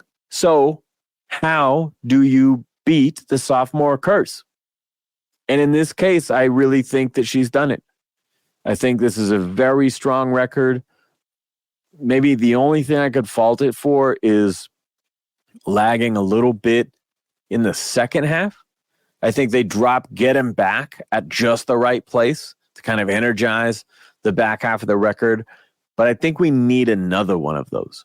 Or I think Vampire could be moved towards the end. What we do get, Teenage Dream closes the album, and it's a quiet acoustic song, and it's reminiscent of the closing acoustic song on the first record that was, I'm like, I hope that you're okay. I think that was the name or something like that. And, there's great lyrics on this whole record and great vocal performances, very interesting chord changes and great sounding production. The song structures are interesting. And I think what I've come to appreciate about her as a lyricist is I started to think this feels a bit like a journal, a diary, something like that. And I'm like, no, that's not quite right. Because there's something almost less premeditated about it. It's both artfully written and very, very deliberate, very effective songwriting. And yet it feels like there's an instantaneous stream of consciousness thing happening here. It feels like we're in her head because she's able to write not about experiencing something, not about reflecting on it later, but to act on, but to embody those moments where you're actually in your own head, going back and forth, feeling conflicted. She's kind of able to do it all, but really bring it into her point of view like you are in her head in that moment. And humans being as conflicted as we are and contradictory in so many ways, I think, again, that's one of the things that makes her so relatable. It's that I was wronged, right? The whole first record was a breakup record, right? But I have my own part in these decisions, in these outcomes, and I'm a flawed person as well. And so she's very transparent, very honest, and it just feels like a direct line into her thoughts. So, yeah, very impressed with this album. I don't think many people could have followed that. And I'm even more curious now what her third album is going to be, because the first one was the biggest selling album of that year. I don't know. I haven't followed to see if this one is the same, but I know it's been very well received, tremendously popular, and I'm really happy for her. My wife's actually going to see her this coming year, 2024. And the only reason I didn't go is because I just don't think that I can be part of that crowd. I don't think being around, 30,000 screaming, high-pitched girls with my hearing problems and general curmudgeonly demeanor, I don't think that I would enjoy that experience. But I was like, in a few years, if she does like a theater tour, playing acoustic or something, I'd go see that. No question. I'm really a big fan of these records, and I look forward to playing this more because I don't think I've even listened to it half a dozen times yet. So I'm still getting to know some of the ones that we're talking about here. But that's number 5, Guts by Olivia Rodrigo. This is actually a trial run for me because the Bat Fanatic podcast, we are losing our co-hosts, Ben and Evan, and I will not be recording in person in this studio anymore with all of us anyway. My co-hosts will now be spread across the country. And so my hope was I could buy this new webcam. I could set up a separate audio interface here. So I'm running on my other computer, and we could try to do some legit video stuff. So this is my trial run to see how it goes. And you may see some more video content from me on the Bat Fanatic podcast. Anyway, top 4. This is one I maybe didn't expect to put here, even the first time I heard it. But this is a band that I've loved for 20 years. As I mentioned, I'm not an emo guy, and I'm not a screamo guy. And I did not enjoy those bands co-opting our scene in the early 2000s. But in many cases, there is a Trojan horse that ushers in all the imitations, right? And to me, the original was The Used. The Used came out, produced by John Feldmann. That's the way me and my friends discovered them, seeing that at the record store and being like, oh, what's this? Produced by John Feldmann from Goldfinger. I love Goldfinger. Let's check it out. Sight unseen. Hadn't heard a thing. And that first track, Maybe Memories, I've never heard someone do what Burt McCracken did on that song, where it starts with a guttural, powerful scream. He's one of the best screamers on the planet as far as I'm concerned. And mid-word, he switches to an angelic, clean singing voice. And I thought, how the fuck do you do that? Not only that, but how do you write that? How do you come up with that fucking idea? And so where so many people took the sing scream and they made it, they watched the Zenev Screaming DVD and they figured out how to do the thing with their throat to emulate the fucking thing. And then they'd have their whiny thing and then they have their screamy thing or whatever. You have this guy, Burt McCracken, who's climbing the scaffolding and fucking screaming so hard that he's throwing up on stage, and they're getting banned from clubs in their home state of Utah, right? There's no substitute for the authenticity that this band brings to the table. They were doing something wholly original, and they fucking bled for those songs, and not to be confused with The Bled, also from around that time. But amazing band, great songwriters, and particularly with the second and third albums, John Feldmann's production quality really helped raise the bar. And so it was great watching them kind of one-up each other as they grow together. Now, over the years, they've kind of done what Rise Against has done, right? Bill Stevenson and Jason Livermore produced all of the Rise Against albums, well, except for Wolves and except for, I don't know, that other one. And whenever they don't, Siren Song, right? And whenever they don't, it's pretty good, but it's not the same, right? And so when I heard The Used had a new album and it was recorded during the pandemic, and Burt was talking about how he was going through so much and had so many things to get off his chest, and it was a dark period for him, and he was really proud of the writing, and that they reunited with John Feldmann.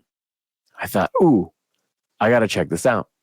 And so while I love their early records and I have many of their albums, they're not necessarily in every album I have to own band.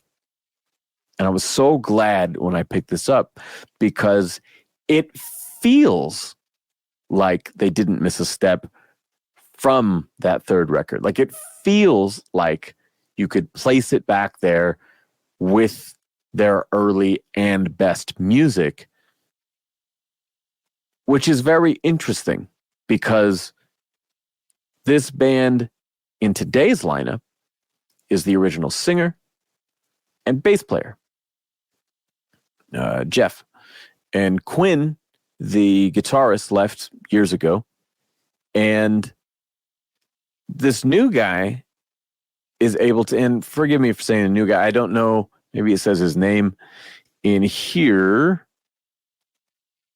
Okay, there's Dan Whitesides is the drummer and Joey Bradford on guitar. I think they had one other guitarist on the Canyon record, which I actually heard this year for the first time. It's a experimental double album that came out several years back, and it is fascinating. It's their only album, I think, that was recorded all analog, and it's mixed very natural, feels like a live band in a room, and it is bizarre and exciting and really interesting. And this one is very much a return to form. They're kind of back to formula. They know what they do the best, and they're just killing it. There isn't a lull on the whole record. There isn't a single song I would skip. It's basically a perfect album. Like, I don't have any complaints whatsoever with this album. I know that some fans of the Used, in the last couple of years, I spent a little more time on Reddit. I got that app a while back, and sometimes those fan communities have good discussions. Sometimes it'll bore you to fucking tears. Like, what's the most underrated album? Again, the same shit. But I like the discussions when a new record comes out, see what other people think about it, maybe get to have those conversations and, share an opinion that I say earnestly and then get downvoted to hell for no fucking reason. It's a blast over there. But I saw some people who were actually disappointed in this record because they felt like, oh, they play it safe with John Feldmann and they kind of just do the same thing. But to me, this doesn't feel like an imitation of an earlier record. You can feel when bands, like I mentioned Metallica earlier, right? I think that Death Magnetic is a very special album. It's from 2008. It was 5 years after the disaster that was Saint Anger. And these guys spent like 15 years getting shit. They got shit for selling out for the Black Album, right? It's all slow and mainstream now. They got shit for cutting their hair and wearing makeup for Load and Reload. And, it's not thrash metal anymore. This crap, it's alternative. They got shit for the fucking snare drum on Saint Anger and the no guitar solos and the Napster shit. They just gone through hell. And they get with Rick Rubin, and Rick Rubin's like, fucking tune your guitars back to normal. Go listen to your old shit and play like that again. Remember why you started this band. And so they made a record that was a return to form, but felt at times, mostly in terms of arrangement, that they were trying to regain their old powers, right? They're trying to copy, okay, what would a younger us do to this song, right? And so it led to some clunky structures and overly long intros and things like that. But overall, a very strong album. Toxic Positivity is not that album. This does not miss a step. It feels organic. It feels inspired. They are in it. And this new guitar player is very adept at doing the heavier side of that stuff, like the second and third albums. Some of my favorite stuff from the band. Some of that kind of single string heavy stuff like Billy Corgan and the Pumpkins. I'm a big fan of the sound of this record. I think that John Feldmann's style, for whatever reason, works so much better with the Used than it does with some of these pop punk records that he's made with Blink or, Avril or whatever. They can be over the top. And for some reason, they find this sweet spot together with Feldy and The Used, and I couldn't be happier with it. So check out Toxic Positivity if you're a fan of this band. Top 3, here we go. I just finished listening to this album again before I started recording. Like I said, I've been binging these all day just to keep it fresh in my mind. This album has the worst album art since Brother Ali just shipped a disc in an empty case in 2020. This is the Foo Fighters. Not that you could fucking see it anywhere. Anywhere at all. It's called But Here We Are.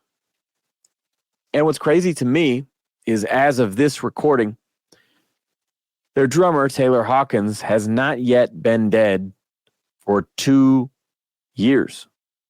He died in March of 2022. And this record has been out for a while, which is crazy. And it wasn't made public at the time, but Dave Grohl's mom, who's also an author, I believe, died back to back with Taylor Hawkins in a very short amount of time. And so instead of blowing up the band, like he's been through this with Nirvana, and I really, really felt for him and the other guys. Pat had been through it with Nirvana as well. And, I believe it was Darby Crash in the Germs, his first band, had a death in all of his main bands, and it's terrible. I love Taylor Hawkins. I got to meet him one time. It was really special. I may have told that story on this show before, but apparently they lost Virginia Grohl and Taylor Hawkins back to back. And instead of dissolving the band, Dave got to writing, put his heart into these songs, and just decided to play the drums on the album himself, like he had for the first 2 Foo Fighters records and part of the third. And, Dave is regarded as one of the best rock drummers alive.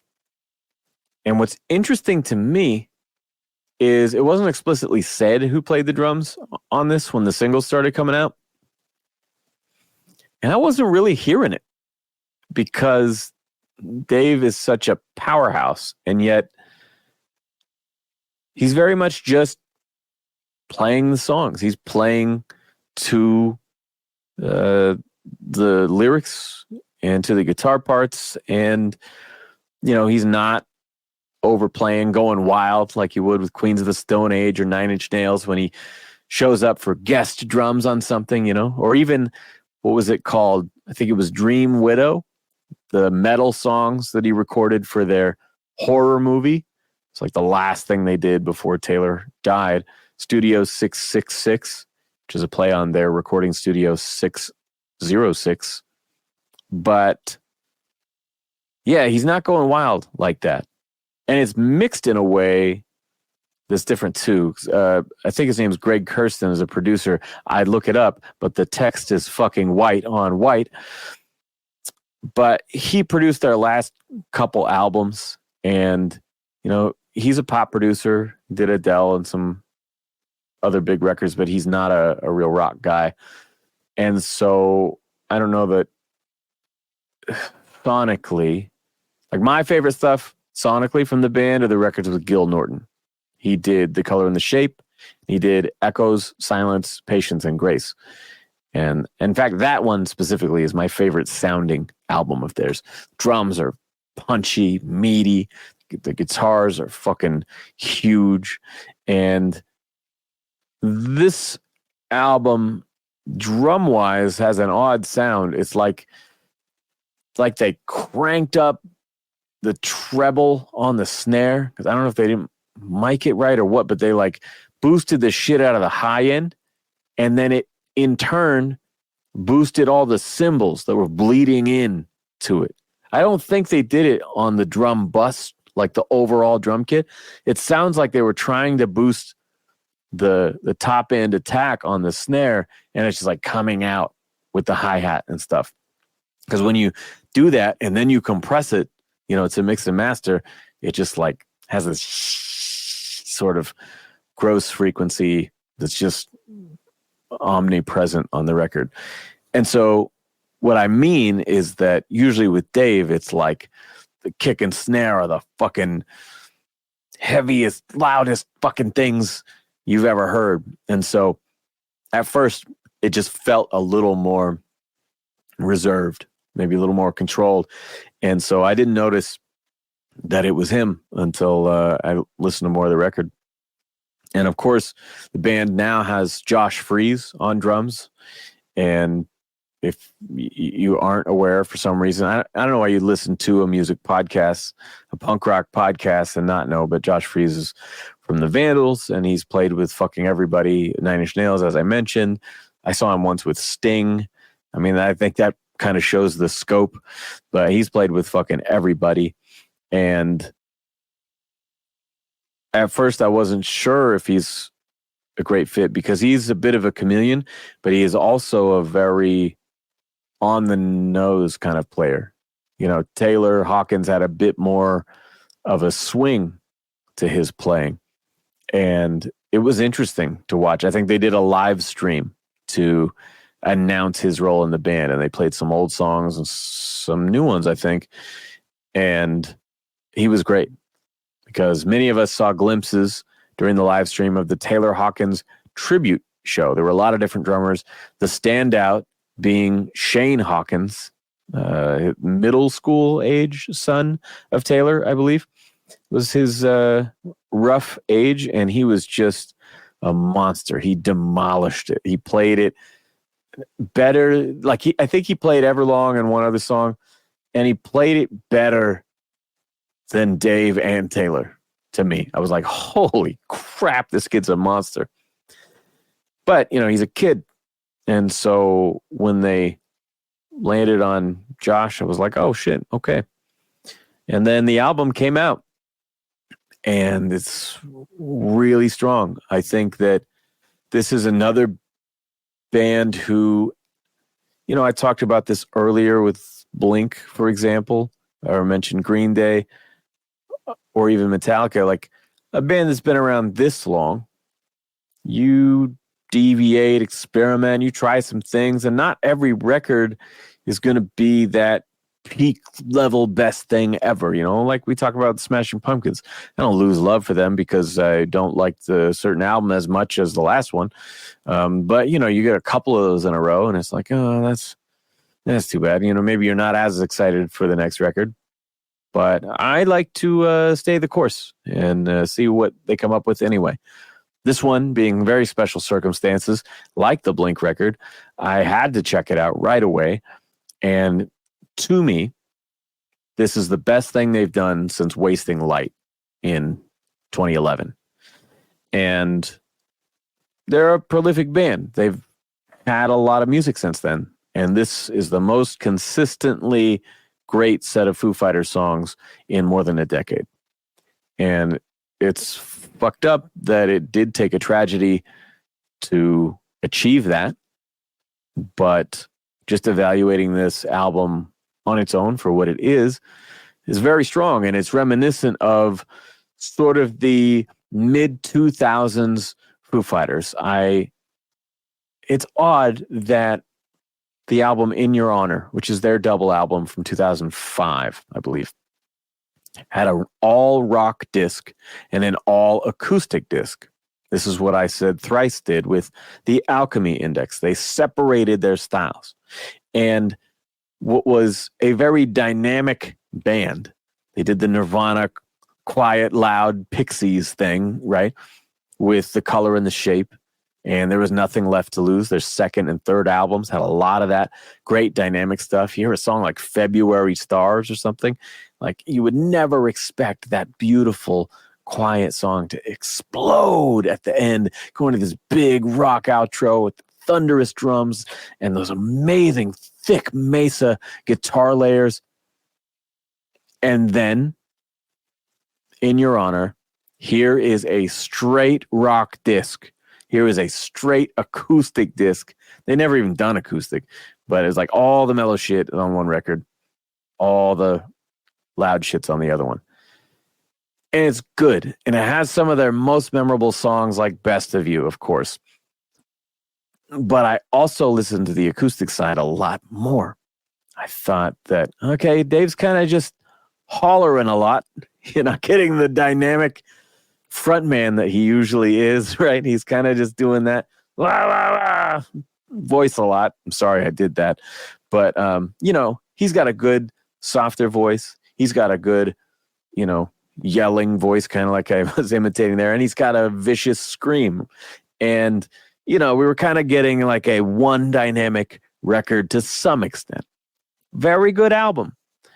But I did have those criticisms of it.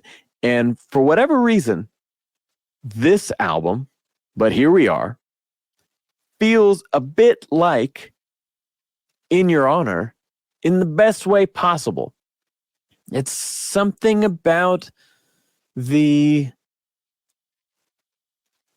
simplified song structures to some extent, the guitar parts. And then, speaking of song structures, the way the album ends is crazy because there's all these songs about loss and grief and processing this stuff. And they have this song that's called The Teacher because his mom was a teacher. And I don't know, I think in a way that the tragedy is a teacher, the lessons learned and all that. And it's like a 10-minute epic that's kind of in like 2 or 3 movements. And they've never really done something so progressive in that way. And it's quite a fucking feat. So I think that is definitely worth mentioning. But then they follow it with this delicate tearjerker. It's called Rest. And I should say, even leading into it, there's a song with Dave's daughter, Violet, doing harmonies, when he's talking about losing his mom and her grandma, and it's like, what am I going to do now, basically? And it might be the song where he's like quoting his mom, kind of, imitating her, like, hey, kid, what you going to do tomorrow, and he's kind of trying to wake up from this nightmare where she's not there anymore. And so this whole theme of the record kind of climaxes in The Teacher, and they've primed you in every way to get to this point.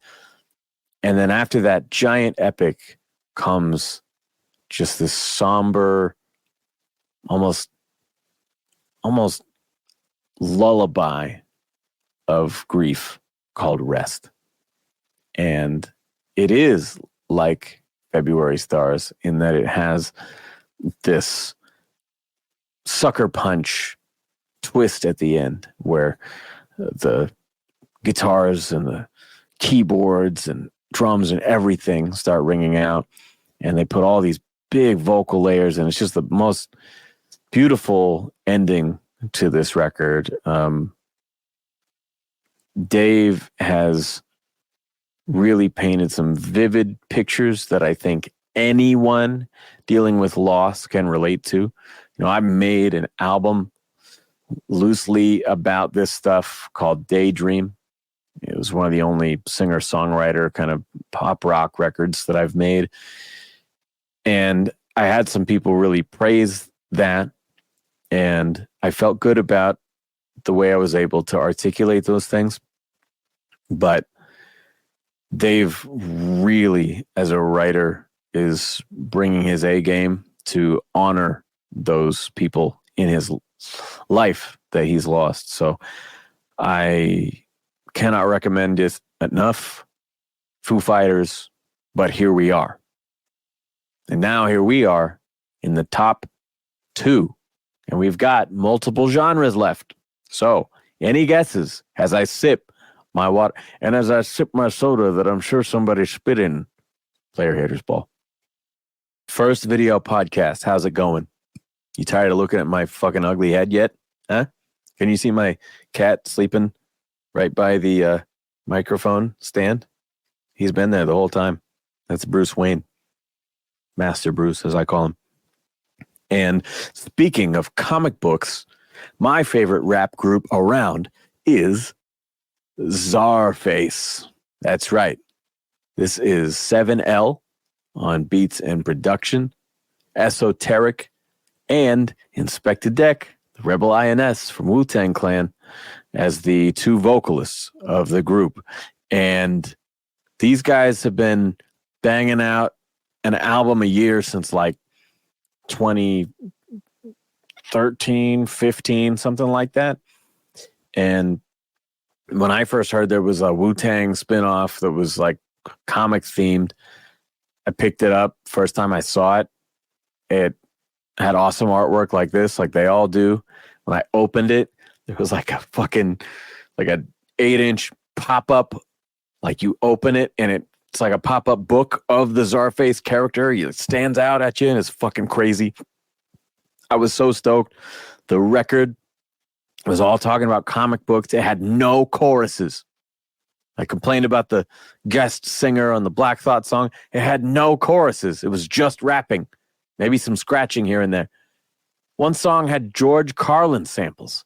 I've been sampling George Carlin for fucking ever. He was on my first full-length CD in 2002.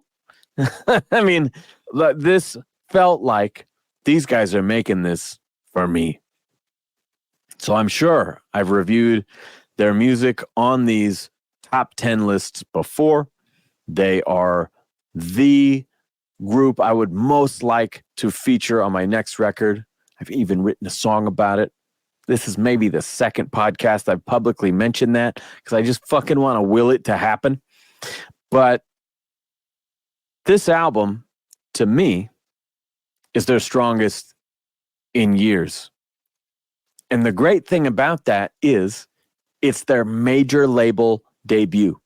They've been so prolific and so hardworking, cranking out these great records.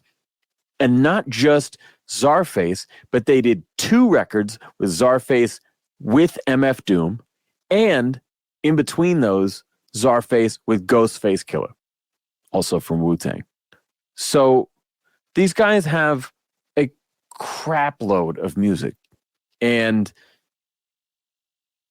I love all the records. They're all very good, but there was something special about those first 2.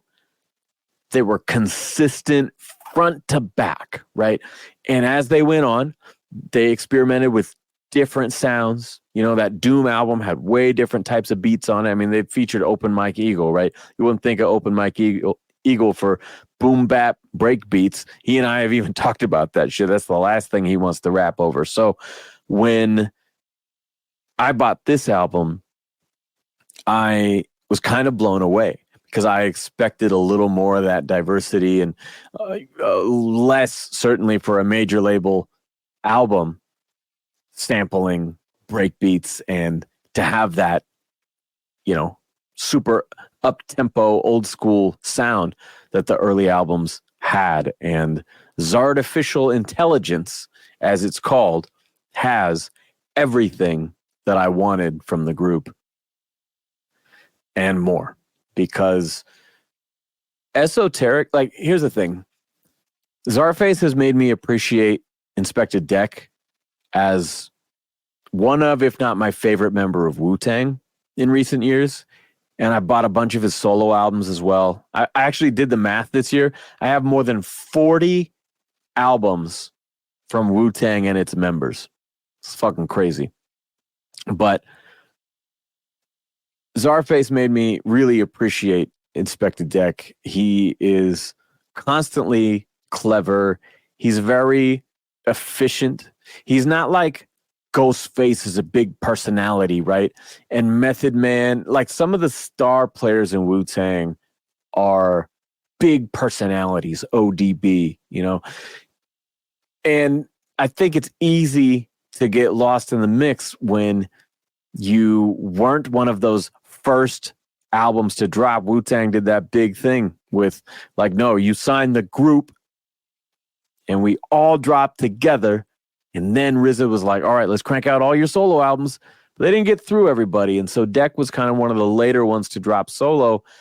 And for that reason, I and many other people sort of overlooked his amazing fucking prowess on the mic.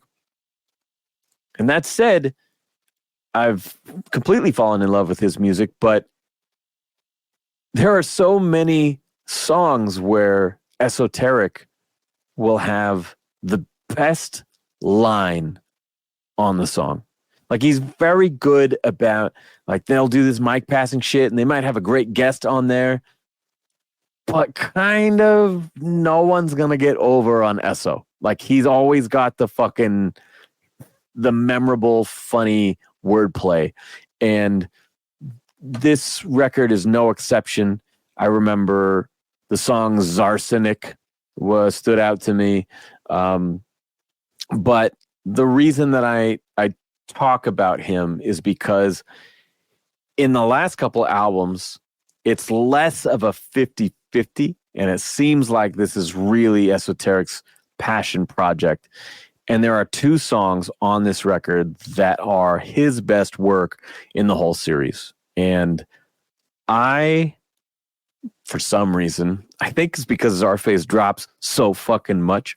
While I did go into the Deck albums as I'm trying to gradually complete my Wu-Tang collection, I haven't listened to the Esoteric and 7L albums that came out independent of Czarface. And so in terms of the body of work that I know, which is these last 10 years or so,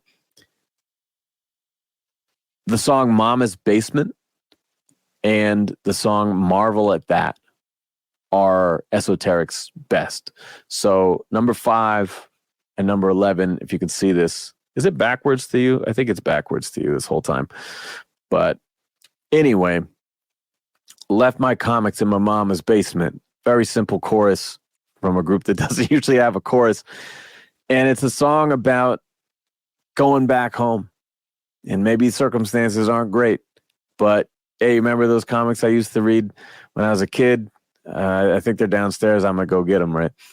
And, you know, there's a great line. Oh, I should have written it down.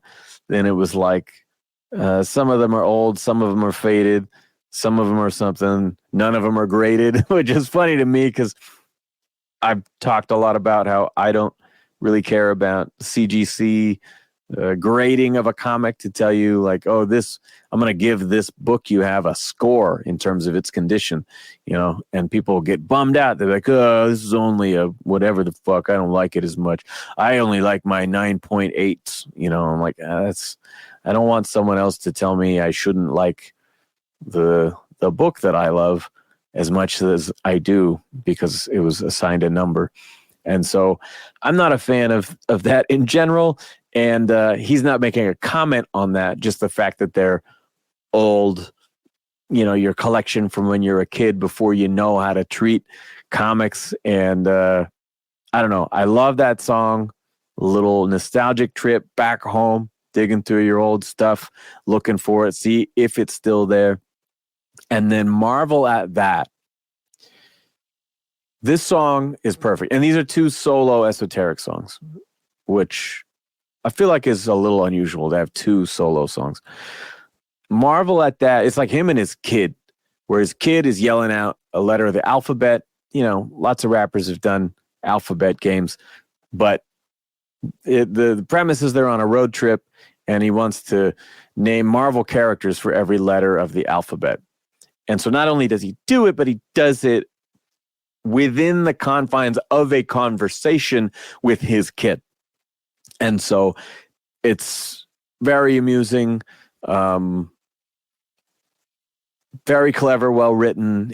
It's one of my favorite things they've ever done. And on top of that, I mentioned wanting these guys on my next record. The first song I wrote for the album is called DC versus Marvel. And I've written a lot of comic book references in my rhymes. If you listen to the Bat Fanatic podcast, our season finale that just came out, episode number 71, it opens with an edit of all of my DC Comics references in raps from 2007 to 2023. There's so many because I've been talking about this shit that I love the whole time. And that's why I said the Dark Knight of rap ever since 2008. And so what I decided to do is like, man, it'd be fun. Like, if I could get the Czarface guys, what kind of song would I do? And I was like, man, they're always talking about comics. I would have to do a song that's about comics. And I was like, maybe I do DC and they do Marvel, right? That could work. And so I came up, it'll be DC versus Marvel. And so then I thought, shit, how am I going to write a DC Comics verse that's better than all the other shit that I've already said? How do I come up with more characters and stuff I haven't already talked about, right? And the closing song on my new album, Demented Inventive Energy, features DMC from fucking Run DMC. And we were talking about comics, and we met at a Comic-Con. And so my verse in the song, I'm going all in. It's super fucking tight, and it's all comic references. So I just did that. And I'm like, how the fuck am I going to do it again? And then I'm driving home from work, which is when I had the thought. And I'm driving home, and I thought, oh, man, you know what would be funny is there's a character named Zatanna. She performs magic, and her spells are made by speaking in reverse. So when you read her dialogue on the page, the letters are backwards. And so I was like, oh, opening line. Ain't going back on my word like Zatanna Zatara. I'll lay your ass in the curb like you're sparring katana. You know, she's from the Suicide Squad. She got the fucking big sword and shit. And then I thought Sean and Katana Murphy are the authors of the Batman White Knight series, and everyone calls her Katana by mistake.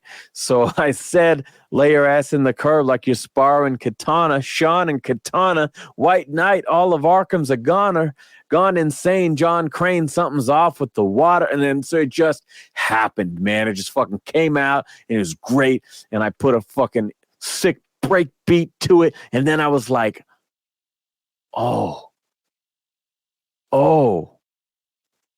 And I had a fucking starter line for a Marvel verse. And so then I wrote this fucking Marvel verse because I love X-Men and Spider-Man, so many of these guys too. It's just I don't read them. I haven't read them since I was a kid. I watched the movies. So I know it's a big detour, but this is all Czarface shit. So I wrote then another whole reference-filled verse, but it was all Marvel. And then at the end of it, I used a sample of David Ayer, the writer-director from Suicide Squad, when he was debuting that trailer at Comic-Con. He walked out there and said, fuck Marvel. And it was a whole thing.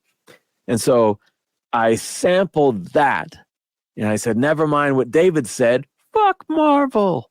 The rivalry, as far as I can see, is just harmful. Right, so I've got this whole fucking arc now. It's like, all right, I got the DC shit, and then I got the Marvel shit, and then it's like, but hey, it's all cool, man. I love both teams. No need to take sides. I'm like, all right, cool.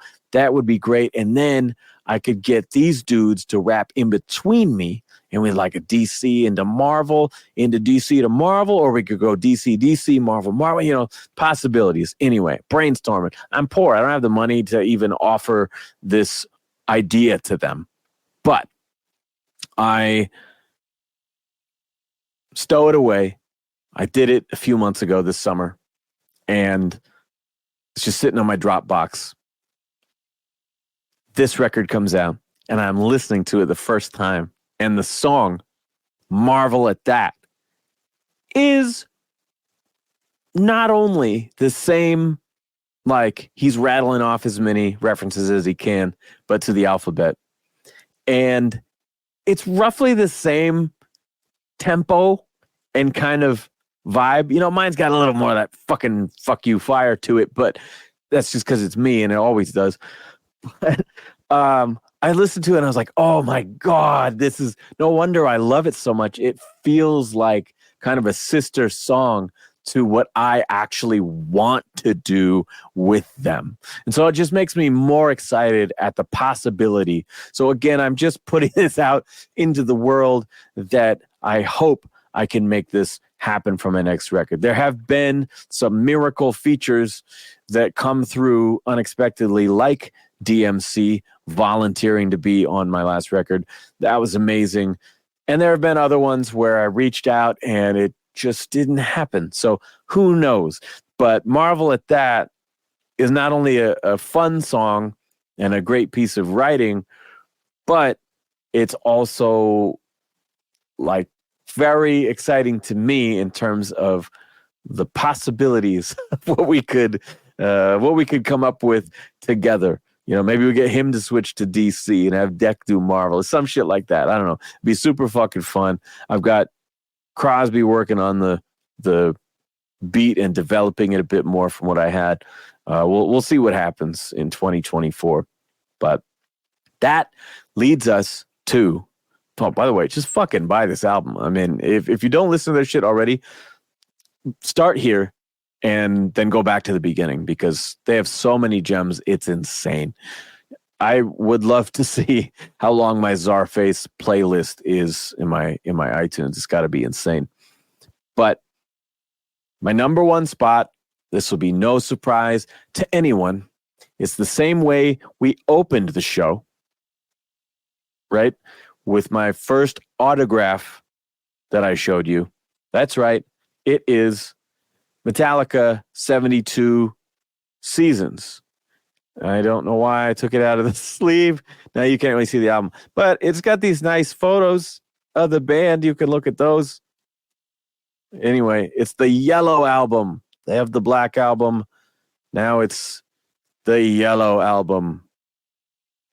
This is my favorite band, and their last album, Hardwired to Self-Destruct, really knocked it out of the park for me. Over time, I felt like there are songs in the middle of that record that should be cut, maybe in the second half. And yet, it's so hard for me. I don't dislike any of them. I understand the lineage of those styles and where they came from. And I think it's cool to see them represented. So it'll be like, oh, man, the album's feeling like it's slowing down. Maybe this one should get, I don't know. It has that awesome fucking part though. Like, yeah, you can't get rid of that one. You know, so I had this sort of attachment to all the songs, even if I felt like it was front loaded a bit with the best songs. And this album, 72 Seasons, is more consistent to me. I went to the movie theater the night before the album came out because they had a ticketed movie theater experience. I've done this for live shows. You can watch a live stream of a concert in the theater. You know, my wife most recently went to go see the Taylor Swift Eras Tour film in the theaters. And in this case, Metallica did an album listening party. So there were little music videos and interviews with the band, and they played every song in a loud theater with all their fans. And it was really cool. And I think the first song they released was called Lux Eterna, which someone corrected James, and now he started calling it Lux Eterna. But that song was like the most short and sweet shit they've written in decades, maybe aside from the title track of Hardwired to Self-Destruct. But it was like, it's in the key of A. It feels like straight off Kill 'Em All. It's got the double bass parts and everything from Lars, and it's a really cool song. And James is really fucking belting the chorus with hitting some high notes at his age. I mean, these guys are 60 now, and they're still playing fast thrash shit, and it's pretty much unprecedented. You know, no one was starting a speed metal band in their 60s. No one was starting a hardcore punk band in their 50s. And so, like, all these pioneers that are still around from late 70s, early 80s, you know, I mentioned Jello Biafra recently, like, you know, all of those guys, they're the first generation of people who are physically aging through this really demanding physical music, this aggressive music. And I was so impressed with that first track. And when I went to the theater, I think maybe I had seen a couple other music videos. I think If Darkness Had a Sun, you know. I'll also say on that note, because that title, there are lyrical moments on this record. Even the verses of Lux Eterna feel a little bit like Lords of Summer. And, you know, if darkness had a sun and here I am, a bathe in holy water. It's like, okay, I mean, lyrically, there are times where I'm like, this is maybe not the sharpest. And then there are other moments where I'm like, oh, this is a James record, you know, like Hardwired felt like a Lars record, because Lars is a master of arrangements. He'll take all of James' little riffs and he'll fucking run it through this brilliant prism that becomes these sprawling epic songs. And this record felt like a James record because it's got really unique vocal phrasing. You know, if you listen to a song like Shadows Follow, track 2, I think that's my favorite song on the album.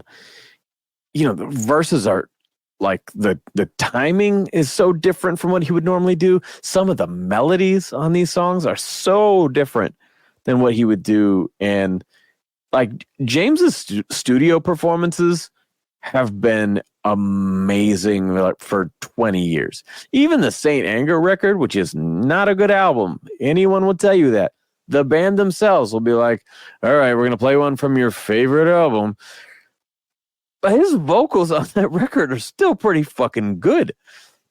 And so whether he's going through rehab, recovery, whatever he's going through, he has always managed to summon that fucking power and grit of one of the most recognizable signature voices in the history of rock. You know, he's one of the best frontmen to ever do it.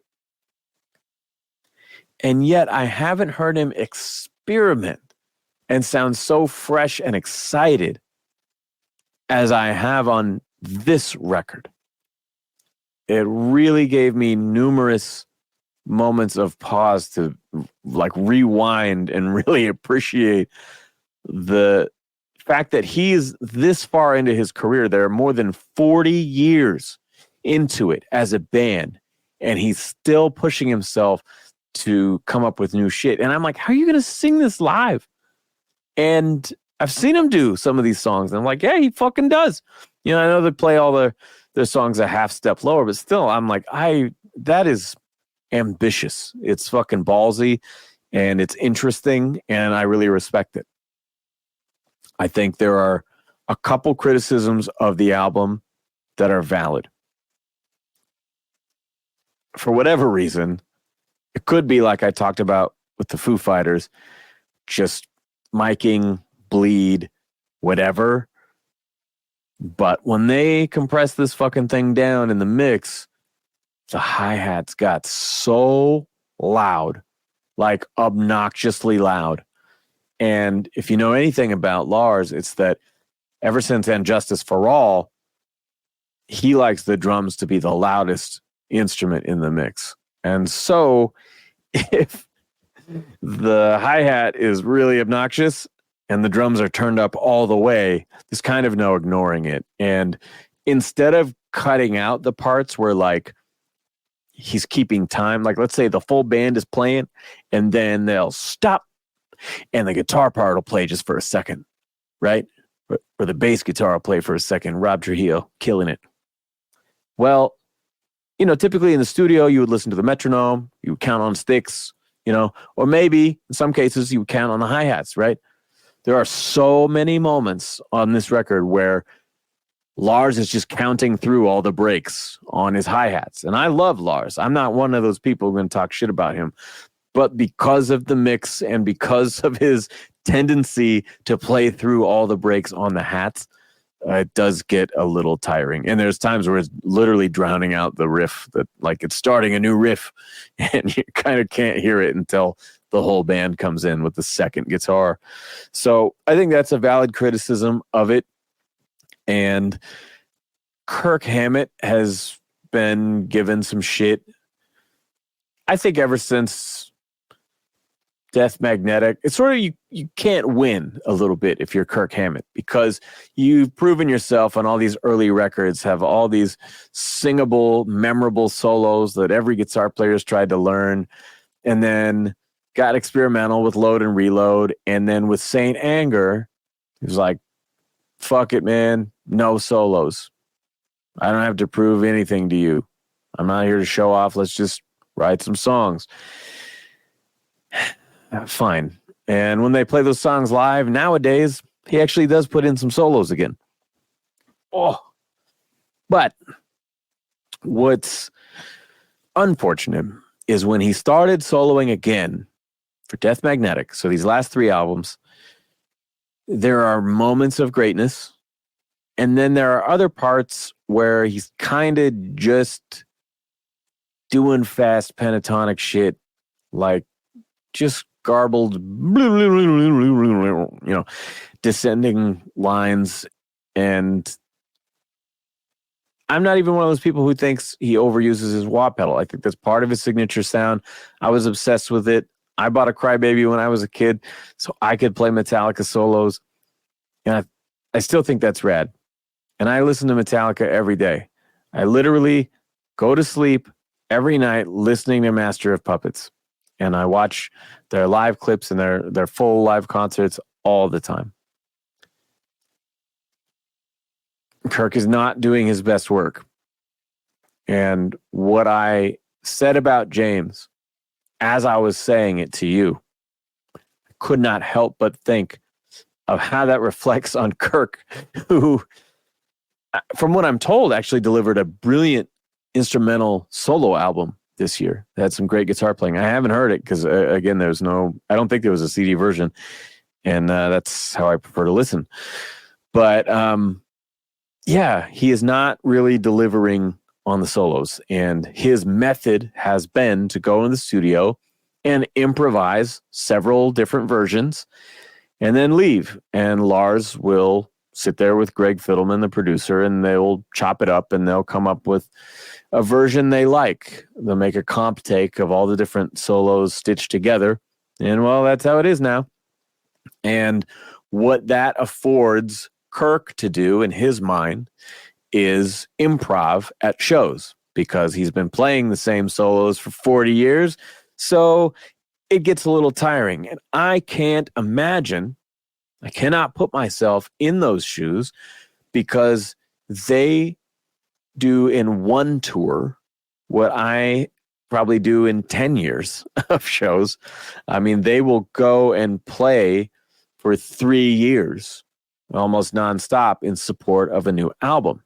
I think their last album, they toured from 2016 all the way up until the pandemic and had to cancel shows. And so these guys have played even their deepest cuts hundreds of times. And I can't relate to that, but I can imagine that it's got to get boring. So Kirk's mentality is, I'm going to wing it, and then it shows I can improvise. And I'm not going to be beholden to this, oh, well, I wrote this thing and it's the counter melody that plays off kind of the vocal. And so it's got to be the same thing every night. He's just like, all right, I'm going to go in and fucking see what happens. And then at the shows, I'm going to do whatever I'm feeling in that moment. I might play it the way it's on the record, or I might play something totally new. And I get it. But as someone who I know wishes he was more involved in the creative process, he's not really taking his opportunities to elevate the song. And Kirk is a great writer. He's a great arranger. His classic solos are dynamic. They have a build to them. They know when to be fast and frantic. They know when to be legato and let it ring. And they know when to hit that bend or that harmonic for the most emotional impact in the song.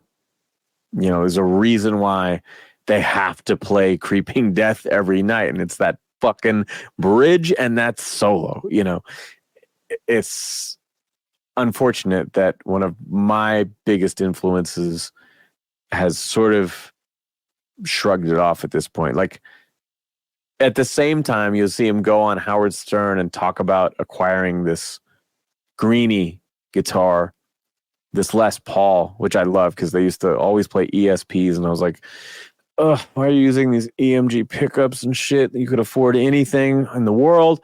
So now I play a lot of Gibsons and I like it. But he's clearly so invested still in being a guitar player and the gear and the tone and all that stuff. And so it disappoints me a little bit that he has lost the love for the craft. And I don't want to pile on because a lot of people have complained about this, but Kirk still has some great moments on the record. But yeah, there's other moments where it's like, geez, can we get one more take? I don't know. Just try something. But yeah, I miss him being a little more intentional with his parts.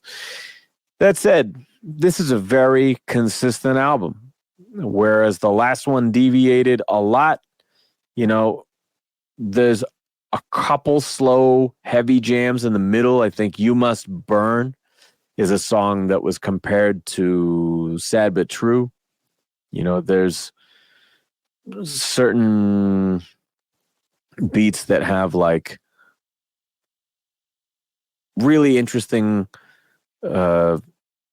vocals, like really cool ideas in it, and then they'll maybe do like a Death Magnetic, like you could tell they're thinking too much about the arrangement. Like I think even in Shadows Follow, the end of that song is actually laugh out loud funny to me, because like DFS, I take a lot of influence from how they arrange a song in Metallica, because if we're going to repeat something, we never do it the same way twice. So instead of going 4 times, we're going to go 3.5, or we're going to go 4.5, or we're going to do, we're going to throw this other chord in here and make it different, lots of different things like that. And so when I listen to them, I have thoroughly analyzed the way they put their songs together. And so if they're like doing a song like Atlas Rise from the last album, it has this insane fucking progression before it even gets to the verse, right? And as the song builds and grows and meanders, it takes you on this whole journey. At the end of the song, they fucking have multiple callbacks to earlier parts and then to the intro and then fucking end, and it's glorious. And there are times when they do it on this record where it's like, oh yeah, you're really just like, well, let's do it 7 times. And so they'll play the same little fucking tag over and over and over and over and over and over, and there's 7. And it's like, Jesus, guys. Like, we get it. You want them all to be different, but like, it's not a math game. It's a song. So there are certain moments where I felt like I wish they would let instinct override intellect a little bit. But overall, really strong record. I think that Chasing Light is a good song that really stands out in my mind. I don't wonder, does this have a track list that I can read? Or is it all... Yeah, here we go. Sorry. These big fold-out things are a little hard to manage. Screaming Suicide. That's a good one. Crown of Barbed Wire, not my favorite. And it's one of those lyrical things, like he talks about wearing this crown of barbed wire or whatever in the first verse. And then he continues using the same exact language in the chorus. I'm like, okay, if you're going to say the same thing over and over in the chorus, don't already say it. Like there's no arc to it. Obviously, I get the metaphor. Yeah. Anyway, You Must Burn, I mentioned, is a song. He said this on stage that's about sort of the mob mentality on social media, which I think is funny because this song is, you know, it's not specific enough that it's like taking any kind of political stance or something. But like on my record, Demented Inventive Energy, I have a song called Maud Mentality where I sample Maud Flanders saying, "Will somebody think of the children?" So much later when I heard him say, "Oh yeah, you must burn," it's about those people on the internet with their pitchforks and stuff. I'm like, that's kind of funny. Too Far Gone is another really strong song. And then it closes with, how do you say this? I always get it wrong. Inamorata. Grazie. That's how, whenever I can't think of how to pronounce a word, I'll think back to Inglourious Bastards. And when Brad Pitt says like the whitest version of any word, I'm like, okay, it's not that. It's not inamorata. It's got to be inamorata. So that song is the longest they've ever put to tape. I think it's actually a couple seconds longer than their Merciful Fate medley of covers from Garage Inc. And everyone was talking about how long it is. It's 11 or 12 minutes long. And I thought, oh, wow, okay, that's quite like they're topping Bleeding Me and Outlaw Torn and Master of Puppets and so many of these epics they've written. And I thought, is it going to be one of these bloated songs that's maybe a little overindulgent? It's not at all. I remember in the theater watching it, and when the song was finally winding down to close, I was like, what? No, there's got to be more. I thought that it was going to be twice as long because it is a 11, 12-minute song that feels like a 5-minute song.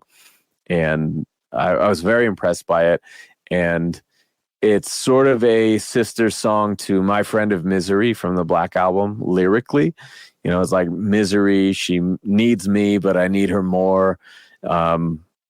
Really, really cool song. It's maybe a little more modern Metallica than some people like. They only like the fastest, shit. But as a fan of, Black Album, Load, Reload, Hardwired, I really, really like this song because I can appreciate the Tony Iommi bluesy metal influence in James's guitar playing. And this is a great example of it. And the song just has a really nice build and takes you on a whole journey. I also think there's just some interesting riffs throughout, like Chasing Light, I believe, is one where there's a break after the intro and it just cuts to guitar and there's no hi-hats there actually. And the riff never quite goes where I expect it to go. The way he's cutting in and out of these chord changes is very interesting. And so, yeah, I really think this is a James Hetfield album. This is a post-rehab. He went in after S&M 2 a couple years back. And, he came out with some self-reflection and something to say. And I really respect him pushing himself this hard and making an album that is this solid front to back more than 40 years into their career. And almost no one on earth can say that. So while I think Zartificial Intelligence, but here we are, Toxic Positivity, and perhaps Guts. While I think many of these are perfect albums, and I have addressed some flaws or concerns, rather, in 72 seasons, this is my favorite band, And those high highs are so satisfying. And again, it is a very consistent album, despite the occasional solo or hi-hat solo, as we might joke about. This is the album that I've played the most this year, and I apologize for such a long episode. I thought this would be short. I did fewer honorable mentions than ever, but hopefully for the video format, it's more enjoyable. And for anyone that just listened like normal, I appreciate you as well. Thanks for sticking in there with me. I do not know if I will be continuing the show with another season at this time. I am doing pre-production on Bat Fanatic Season 4 with my new co-hosts. So this is not a priority just in terms of it takes so much effort to book and find guests for the show. So at this time, I don't have any plans to revive the Take 92 podcast, but I may pop up on occasion to break down a new album or to review some of my favorites like this. So thank you again. I believe this is our 8th annual Top 10 Albums of the Year. Thank you guys so much for listening. Normally I play this out with a song, but I don't know how to do that on the video.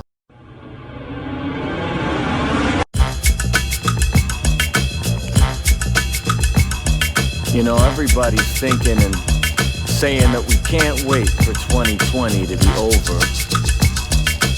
And I just keep saying, this shit could get a hell of a lot worse. Listen up.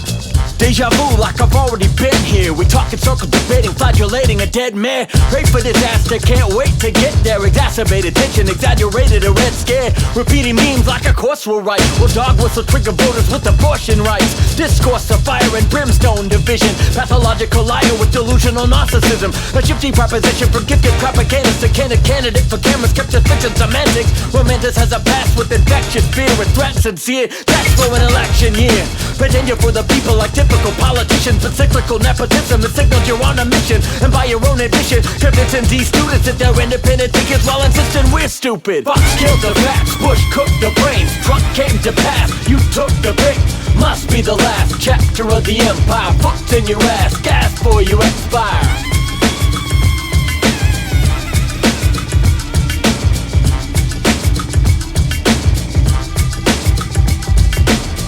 Pledge allegiance, support the troops, and fly a Gadsden flag while you learn to shoot.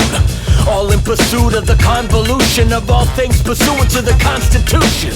Your contribution to history is in the war of words, you're the infantry. Propagate the fiction, play the victim, mixing fascism with anti-intellectualism. Ineffectual vision, so political ventriloquism instigated by religion, supremacist inhibition. Discredit the press, euphemize the test, dehumanize the other side, euthanize the rest. A chess game of oppression, you're on the front of the line. Deny the truth of your movement and now you've run out of time. Missed the lesson, yelling freedom, but aren't rebelling. Just didn't proofread the writing on the wall for spelling.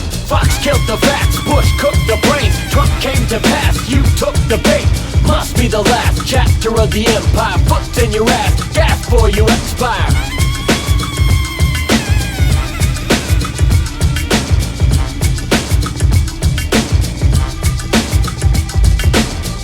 There's no one but ourselves to trust, but the left's on the quest to self-destruct. We sell disgust, outrage, and tension. Paved a path with intention and condescension. Pretension to beg for support and then ignoring it. Purported a virtue signal, claiming it's performative. Wasted criticism of a thin blue line. Your modus operandi is that men do time. Saying stitch against stitches and never rat on your crew. Bet expect the cops and the POTUS to do it for you. We applaud the whistleblowers for exposing the truth. While you task the turncoats, you'll have to learn too. As we burn more bridges, soak the flames, activists died in vain. We throw votes away. The thesis of lesser evils is really overplayed when the devil himself has got his feet up in the motorcade. Fox killed the facts, Bush cooked the brains. I said the thesis of lesser evils is overplayed. The last chapter when the devil himself has his feet up in the motorcade.